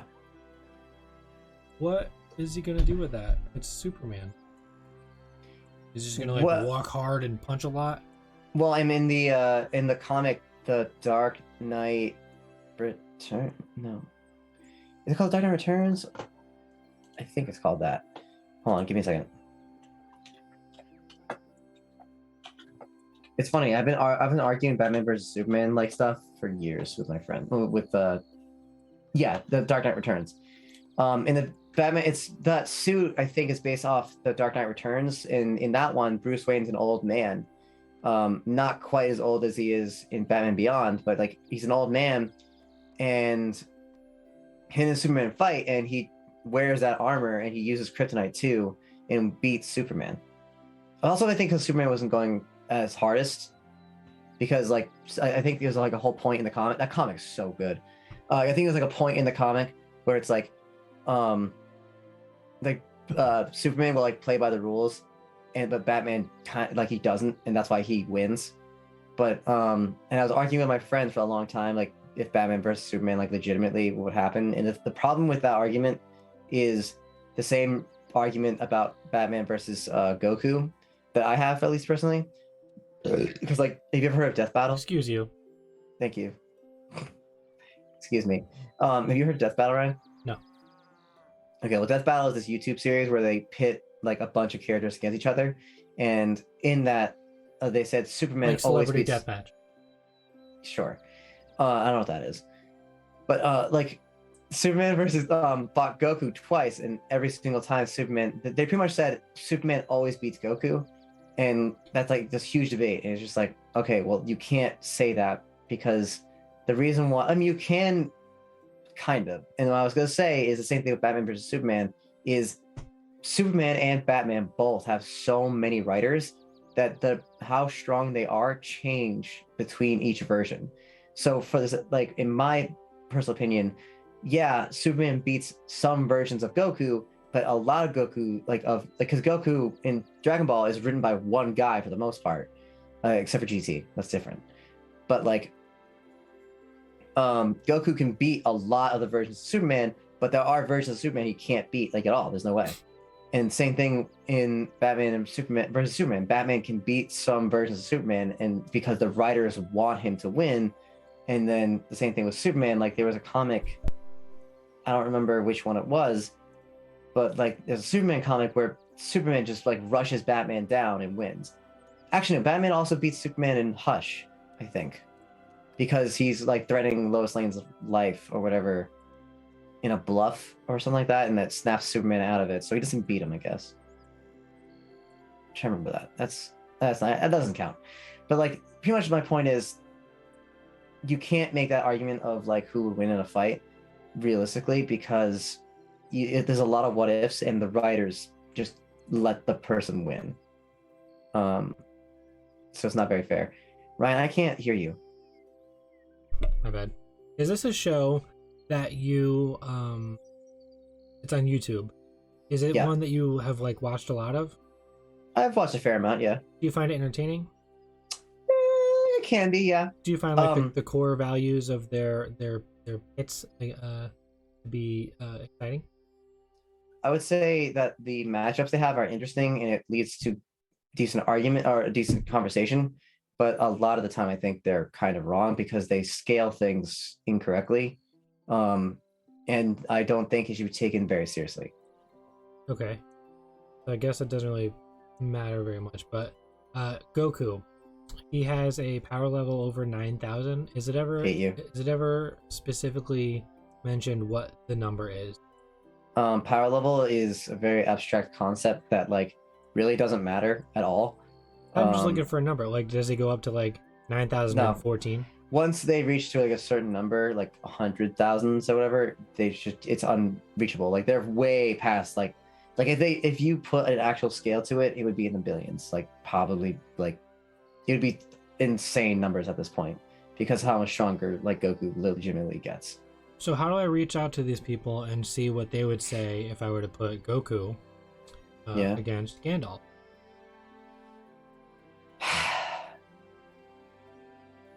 I hate you. Well, they wouldn't touch Goku again because why would they? Because this is important. It's not. It's culturally relevant. Goku wins. There you go. Goku beats Gandalf. That's all I needed to hear. Yeah, is that what you wanted to know? So it's possible to kill the wizard. Let me just do it. I hate you. I hate you so much. I'll see you here next week. Halloween. It's a trick or treat. Who done it? Goku is dressed as the wise old man, and we'll play as children that are trick or treating, but he scares us so bad that we have to murder him. I hate you so much. Let it go. Let it go. There was an episode of Critical Role where they did a Christmas one shot, and Travis killed Santa Claus. Really? Yeah. That's funny. Stabbed him to death. He had him tied down to the table, and had him laying prone, and he stabbed him. To go back to Critical Role though, I only pretty much saw like the introduction of their characters, and that was about it. I didn't watch more beyond. I know that their first counter had to do with animated objects, which was a lot of fun. And I also know that 3 of the characters are from Exandria Unlimited, which is very cool. Oh, that's cool. It is. Isn't Sam like a robot or something? Yes. He reminds me of Clank, but also I guess apparently is supposed to be like the Borderlands robot. We were playing Borderlands. Yeah. I tried it, couldn't. Okay, good, because I guess that makes a reference to not work at all. I mean, I just saw a picture of it. Oh. I know like what it is. It's like a little yellow junk bot. Claptrap. Claptrap? Is that his name? That's his name in Borderlands, yeah. Oh. I don't know, man. I think we're winding down here. A little bit. Getting a little tired. However, Booch has said, how do I write a one-shot? Because a Halloween one would be cool. How do you write a one-shot, huh? So we could probably answer this pretty quickly. One of my cats climbing. Well, I don't know about that. So you answer it quickly? Oh, dude, I love running one-shots. I love writing them and coming up with them. It's very easy. You got a few different flavors, then you kind of just base it out based on time. That's the thing, though. That's my concern. Is not well, concern is a big word, but like that's my mindset where it's like my struggle in running one shots is making sure the time is like adequate. Like you won't get sidetracked or whatever. Like and waste the entire time with something that wasn't important. I think it matters also who's playing, because if I were playing in your one shot, No, you're no, gonna spend the first hour and a half just trying to get me on the quest. That's true. This is a true statement. You and children share this. However, if you're writing a one shot, I'm gonna say this out loud. It's gonna be kind of a spoiler because at some point I want to do this. Mhm. I have this idea of creating a character, an NPC that tells scary story. So Oh. so let's say we're playing the Thursday Gyllenhaal game, right? You Mhm. guys, I start the session by being like, okay, this is one of your off nights where you guys are kind of just hanging out and you go to the tavern. And what you see is there's a collection of people all kind of gathered around in the back of the room, and you go back there to see what's going on.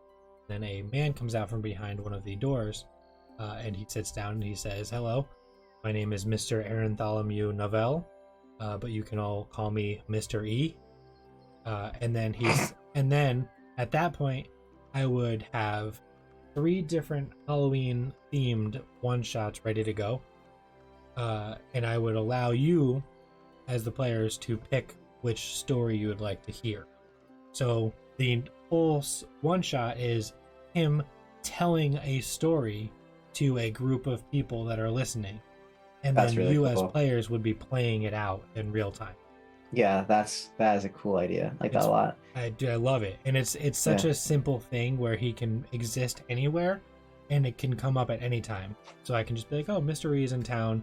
Mr. E novel, PS is the whole name. Nice. So I could be like, "Oh," and then, like let's say you want to do like a Wizard of Oz kind of one shot or whatever. Well, you could just be like, "Well, many years ago," and and it can all be fiction. So you can take the real life world references that we have, like Lord of the Rings, for example, and be like, in this fantastical world of Oz, there was a wizard, but not just any wizard. And then you can start retelling the Wizard of Oz story in your own way and create a one shot based on. So maybe this one shot is like, you need to go and get something from the Wicked Witch. So there you go. You have a plot device. You have the narrative, and the characters are already set in place of what they're going to be playing as that one shot. So then you could just be like, all right, well, now you're gonna head. The first part is traveling to the wizard's, to the witch's domain, or you start already there, depending on what you want to do. So let's say for your one shot, you want to do puzzle. Maybe you want to start them right at the front door. And that way you can skip all the narrative, you can skip the travel, you can skip the whatever, the interactions, the introductions, and then you can just start right at the front door. Be like, okay, you arrived at the witch's place. Here's what it looks like outside. Describe your characters. What do you do? And then once you go inside, maybe there's a trap. And then maybe a puzzle to get past the first corridor. And then maybe some enchanted objects inside that you have to fight, or the flying monkeys that you have to fight. And then you keep going, and then you do another, maybe like maybe she has like a trap room where you have to get from one side of it to the other while there's explosions happening on your way or something. Then finally you get to fight the Wicked Witch, and then you can just speed up the narrative at the end by just being like, and then mystery says, and they all lived happily ever after. And you don't have to do much more than that because it's a one shot. It's contained in a book in your world. Right? Yeah, that's good. I like that a lot. Yeah, no, that's good. Nice.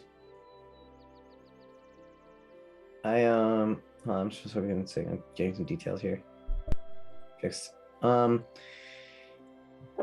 shots are really fun. But running them as someone who doesn't DM often is very tricky because, like, take it from me who doesn't DM often. My biggest struggle is the timing. It's trying to make sure you have enough time to like get everything you want done. Like, and don't try to overload a one shot with a lot of ideas,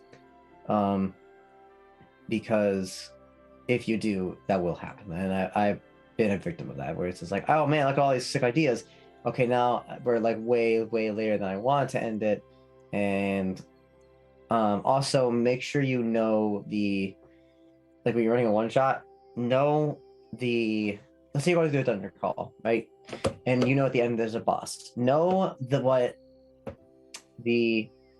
how much your players can take in before they would just straight up die, or like know if they would beat your boss in the end of a dungeon, for the sake of argument, like in 2 seconds. You could always just, give the boss more health, but it feels kind of whack when you have to do that.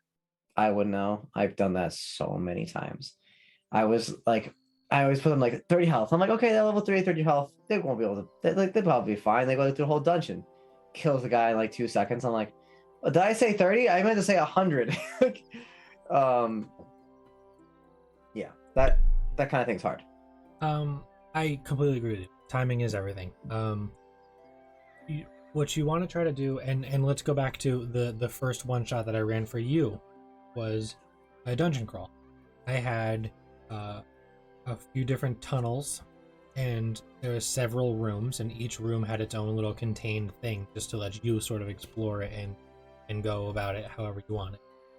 On the way to it, though, you woke up in this town with no memory of anything. No one's around you, and you just kind of had to figure it out. And I let you guys naturally find where these tunnels were. But as a look behind the curtain, though, I just had the plot point that was you find these missing persons papers. Those papers were going to be in any building that you went into.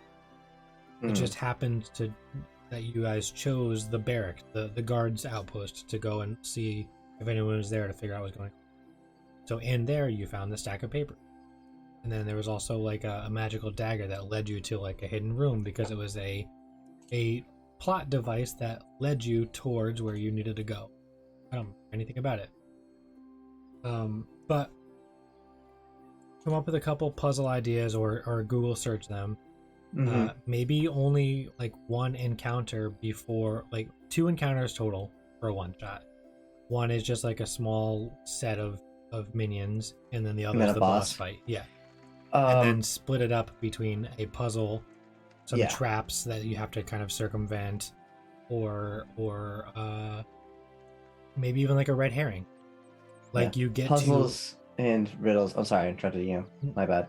I was just puzzles and riddles are fun in D&D. 100%. Anyway, go ahead. Yeah, go ahead. Maybe you get to like Dane did this one to us once.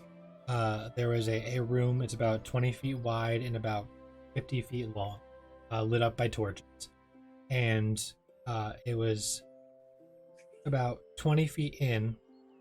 There was a pit that was 15 feet long, and then you could see the other side it continued over on the other side where the other door was.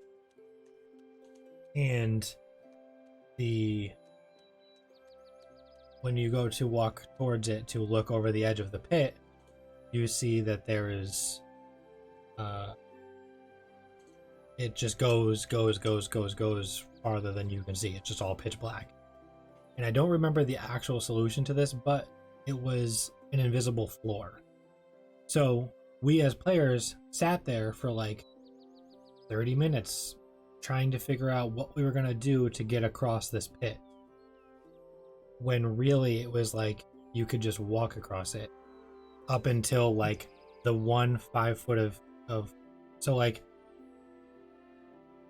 you have the one side you're on, then the pit, and then where the landing on the other side starts, that first set of 5 foot squares that's right there, that was actually a pit. So you'd walk and then get confident that you can step on nothingness, and then once you get to where the actual ground is, that's where the drop is. And that's pretty cool. So it was like kind of neat, but it was also like, making us think too much about something very simple. Right. And then at the very last second being like, gotcha. Like that kind of shit is cool. Because we're sitting there like, oh, we're going to tie ourselves together with rope or whatever, blah, blah, blah. Booch had a good question. He was saying, Do you like? He was asking about the order of when you write it. Let me see the actual question. Do you write the whole story and then add in encounters, or sort of as you go, or I'm sorry, or sort of as you go, do both? Um, I would say the simple answer is whatever you want, whatever makes you more comfortable. I think he's asking us specifically, like, what do you do? Specifically, I would say I write the I write the encounters and then make the story around the encounters. That's how I personally do it. Like when I remember running a one shot and like the bad guy in the end was a guy who uses like his saxophone or he makes a paintbrush. Like it's a magic paintbrush, and he like draws the like monsters that attack you, or like a guy who Oh yeah, Doodle Bob. right. Yeah, makes a chessboard and like the chessboard attacks you. Actually, that one really infuriated everybody. And I was just like, the answer is really simple. No, but it was because I didn't present it in a way that made sense. That was my own fault. No big deal. I revolved the story around like, oh, this guy stole the paintbrush thing. You gotta go beat him. Like that's literally it. Like how I do it. I don't know. How do you do it, Ryan? I think it depends on the situation of the one shot. So when I was running the first one shot for you, I wanted to just create a dungeon crawl. So I was just I came up with some random encounters and I mapped out a little dungeon and then had to come up with a boss at the end. That was really it. And then I created a narrative coming together at the beginning, and that was basically it. But there have been others where I'm like, I want the end boss to be this thing. What type of things would it put in its way? So if it's like Gandalf, for example, maybe he's in the Black Spire, and to get through it, he's a high level wizard, so he's going to have a lot of magical wards and traps and all sorts of illusions on the way up, and maybe enchanted items that are fighting you, like animated bookshelves and shit. So it really comes down to what it is that you want to do for your own brain and your own play style, like what you're more comfortable with. I will say this: you can watch a movie and write a one shot that steals every scene of that movie. I ran one for, I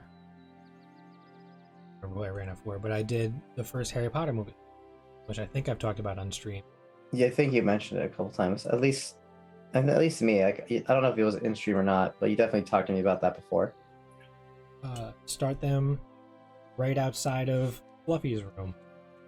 Like, put them already inside the castle, and give them give them the background. I could literally pull it up right now and read to you. It's not too long. So many. Gave a guy his teeth. Look. Check it out. Damn it. Damn it. This is so hard. Why? Get like a piece of paper or something that's bigger than just your hand.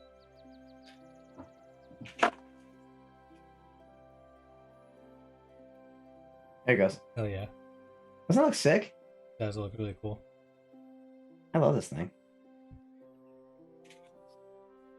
Alright, want me to read you this Harry Potter, the beginning of it? Sure. The paragraph. Oh no, not 4 sentences.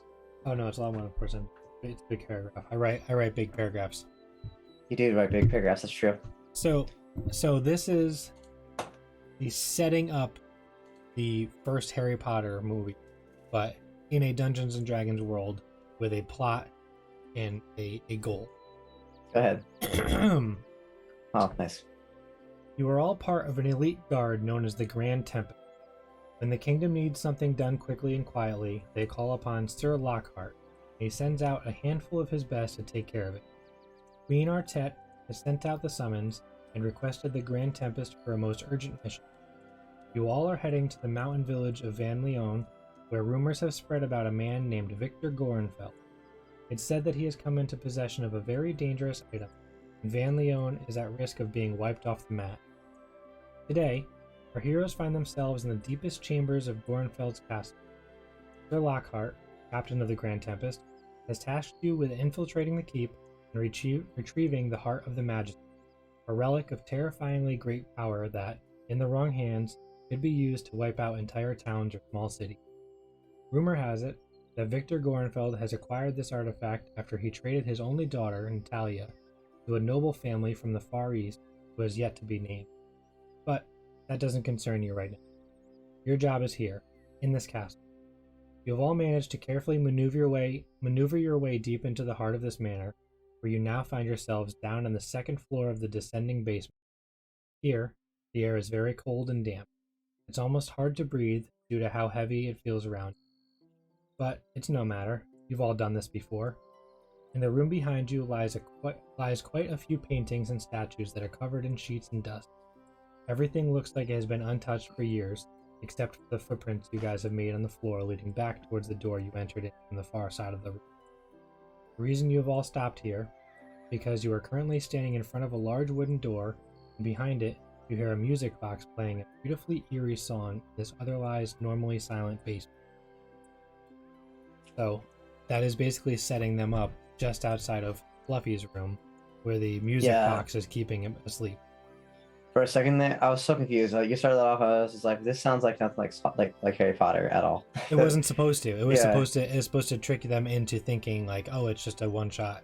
And then when they go inside and they see like the music box playing, and then they see it's a large white dragon keeping it asleep, then sometime, like depending on who they were, it would start like triggering like, this is familiar. And then underneath the dragon's head is a trapdoor, and falling down they get into like the vines that all they have to do is relax, and they can go straight through it out to the bottom. But if they don't, it like constricts them and slowly kills them. And then, man, Harry Potter's kind of sick, huh? Dude, the whole entire first movie, like once they get into the basement or the going to find the Sorcerer's Stone. Yeah, whatever. Well, Sorcerer's Stone, whatever. It's all a dungeon crawl, one after another. Yeah, that is pretty sick. With puzzles and riddles and that is really cool. It sucks. I hate Harry Potter. I hate's a strong word. I actually kind of like it. It's just that it's just I don't at the same time. I have a very love-hate relationship with Harry Potter. Love to hate it. Hate to love Yeah, it. I'd love to hate it. Anyway, Booch, I hope that answered your question. Basically... Oh, I was going to say something about one-shots, I guess in D&D in particular. I was going to say, if you're going to try to go for horror, I think it's a little harder because, well, maybe not. I don't know. Because you have to have your players immersed into it already. If they go in not immersed, scaring them is a lot harder to do. And having that feel that horror is harder. You know what I mean? I have because they're not in physical danger with horror in general, just because of my voice. Yeah, I used to say that it's impossible. I don't think it's impossible. I do think it's very hard, and it depends on the person. One thing that could scare one person, exactly. That's what I. Yeah. Like one thing that will scare one player will not scare another. Like when I was running Humblewood, Anthony was actually like getting kind of scared of the beast, and like just because of the music and stuff gave him goosebumps. Not because he was scared, but he just like gave him goosebumps. And I knew no one else had that kind of reaction. It's just because Anthony cared so much about the beast, and he was so immersed that he was able to get that emotion. But it's also because as I know how to make a D&D campaign or D&D story for Anthony. Or something that he would get into. But other players is pretty much what I meant to say. Sorry, go ahead. The other thing is, Pooch, I don't know if since you haven't ran a game before, a perfect gateway into role-playing games and also storytelling is this cool little game. I knew it. Right there, created by Ryan Warren. Nice plug-in. I've actually been thinking about it a lot lately, honestly, if I'm being truthfully honest with you. Outlast? Why? Yeah. I don't know. I've just been thinking about it a lot. Because I literally wrote this thing exactly a year ago. Like almost to the day. Yeah, I say like I mean, Outlast is really cool because it's right now, especially because a lot of the scenarios that is given to you in the booklet is Halloween based. Halloween themed, yeah. Yeah, like there's a zombie thing. I think there's a witch. I think there's a witch one, right? Yep. And I think and I think there's a serial murder one too, right? Am I Silent crazy? Hill. Silent Hill. Yeah, there it is. See, look at that. I see. That's how you know I read it. That's how you know I read it. Did you like it? Yeah, of course. I think it was sick. Let me read you the setup for the Silent Hill one. Go ahead. let me see if I can spook you. Let me change the Roll20 music. Yeah, hold on. Wait. Where is my light? You know what? Wait. Yeah.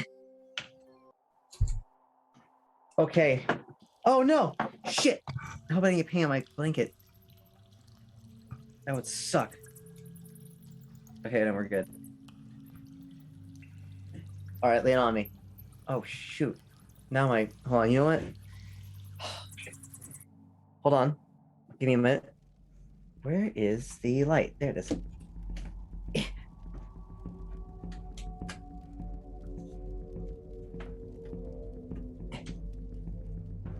Okay.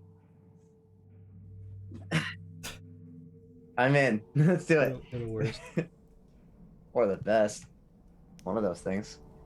Okay, I'm in my spook mode. I'm ready to get spooked. I'm gonna lower my voice. Yeah, okay, nice. Yo. Nice. Pain courses through your body, and you struggle to open your eyes. Your ears ring, and you can't focus enough to see what's going on. As your blurred vision slowly returns, you realize what has happened. The tour bus that you were on overturned, and broken glass and belongings are scattered everywhere. As you position yourself to get a good look around, you see that everyone else who was with you on the bus has vanished. A glance outside shows that the beautiful overlook you had seen just moments before is now obscured by a very thick fog and what appears to be steady snowfall. Just off the edge of the road is a billboard sign that says, "Welcome to Silent Hill." And that's it. That's set up. Yay. That was pretty good. Um, Sometimes I forget you really good at writing, Ryan. yeah, me too. Now I gotta turn the but light anyways, back on. That is you have a 1d6 system. There's one 6-sided die. And you have the players play as themselves. So, Eddie, you want to fight Gandalf as Eddie? I will lose, I'll die. No, you wouldn't. Okay, I go Super Saiyan. Okay, so roll a d6 for me How do I do that? with a 6-sided die. I don't have one. Like, just, okay, you know what? Roll D6. Here we go. I rolled a 3. A 3. All right. Mm-hmm. So, with a 3, it's a mixed success, which means you can succeed, but with consequence. Difficulty? Yeah, I was gonna say. So the consequence here would be, you can choose to succeed. You can go Super Saiyan, except it is going to tear some of your muscles, and when you revert from Super Saiyan mode, you are going to be harmed and weakened. That sounds about right. Yeah, worth it. Okay, so then you go Super Saiyan. Yeah. Now what? Oh, okay. I bashed Gandalf's skull in with one hit. That's why you can't Roll a win. D6. Oh no. Really? Okay. Man, Outlast is pretty sick. Another fucking 3? Okay. Right. You can bash his skull in and kill him, but you also know that you are a living being Horcrux of Gandalf the White. Oh, So, damn it. If you kill him, you also die. Damn it. How about seduce Gandalf? I'm rolling a 1. A Oh, one? damn it. Yeah, so that's You're a not his failure. type. worth a shot. It was worth a shot. But anyways, that's D&D. That's Outlast. Nice. That was good. What was I gonna say? I lost my train of thought. You good to try for that Outlast? Looks like my thought didn't outlast my brain, my head. Yeah. Okay. Yeah. That was good. Okay.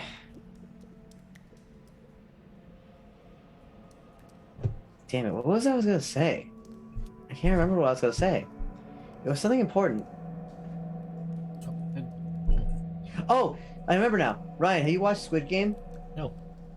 Do you plan on watching Squid Game? No. Why? Don't care. Anyway, I watched Squid Game, and it's really good. It's really, really good, and I recommend everyone to watch it.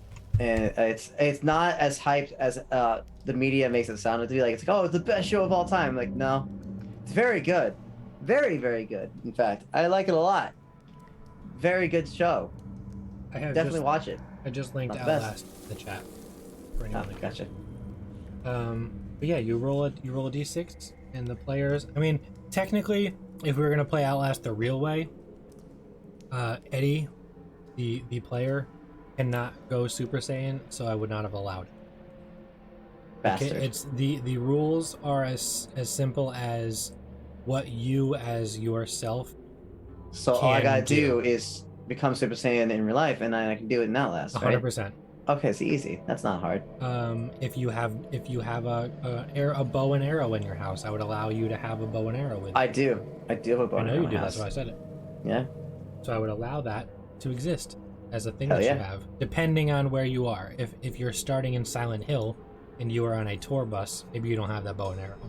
Yeah, you don't know that. I bring it everywhere. Did you know that? Anyway, I'm done. Are you? Done what? The stream? Yeah. We can end We it. can keep hanging out, but we're still streaming, and I think it's just you and I talking now. Yeah. Yeah. I was done a while ago. You want to see my finished product? Yes, absolutely. Here we go. Let me just. While you're picking that up, I want to change the music. Oh wait. Let me. Boink. Boink. This is him.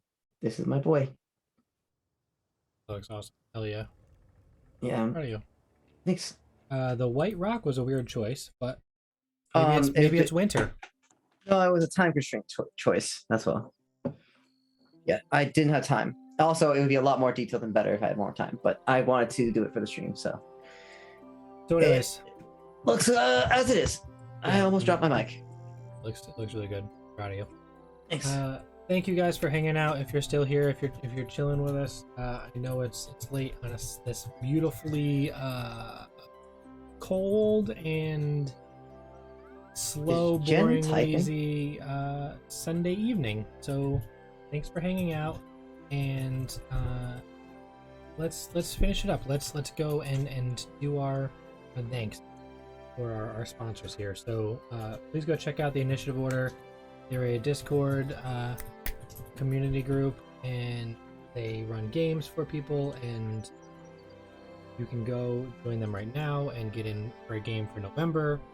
Band of Badgers is a YouTube Twitch group that plays games with content creators, and they're always looking for new people to join their streams. And Session Zero is a clothing company that I own. We just released a Vicious Mockery t-shirt with Cantina 13. And until the end of October, you can get 13% off all your orders and free shipping for all United States. So, go save money, go buy shirts, go join games, join Discord channels, join our Discord channel, come hang out, and join us probably not next weekend. I'm not going to confirm or deny because we need to talk about that. But definitely the weekend after that for another paint stream. So 2 weeks for painting. Potentially next week for spooky something. Other than that, Eddie, you have anything else you want to say? Thanks for everybody showing up. I always enjoy having everyone to talk to and stuff. This week's been draining, and I was very tired, and this has been making my mood a little better. So that's good. I always enjoy the paint streams. So thanks everyone for being around and being a pal. Hope you get a modicum of enjoyment from watching it. Yeah, thanks again, everyone. Yeah, it's been a day. And I'm glad we were able to get through it. It's always like Sunday mornings where I think you and I are probably in the same wavelength, where it's like, I really don't want to stream tonight. Mm-hmm. I really just don't. And then you and I get on Zoom and we're like, maybe we shouldn't do something, huh? And then we do it anyways, and then once we when we get into it, it's fun. Through it, it's fine. Yeah. But thank you guys for hanging out, and we'll see you maybe next weekend, and if not, 2 weeks from tonight for another paint stream. Yeah. Man, later. The worst.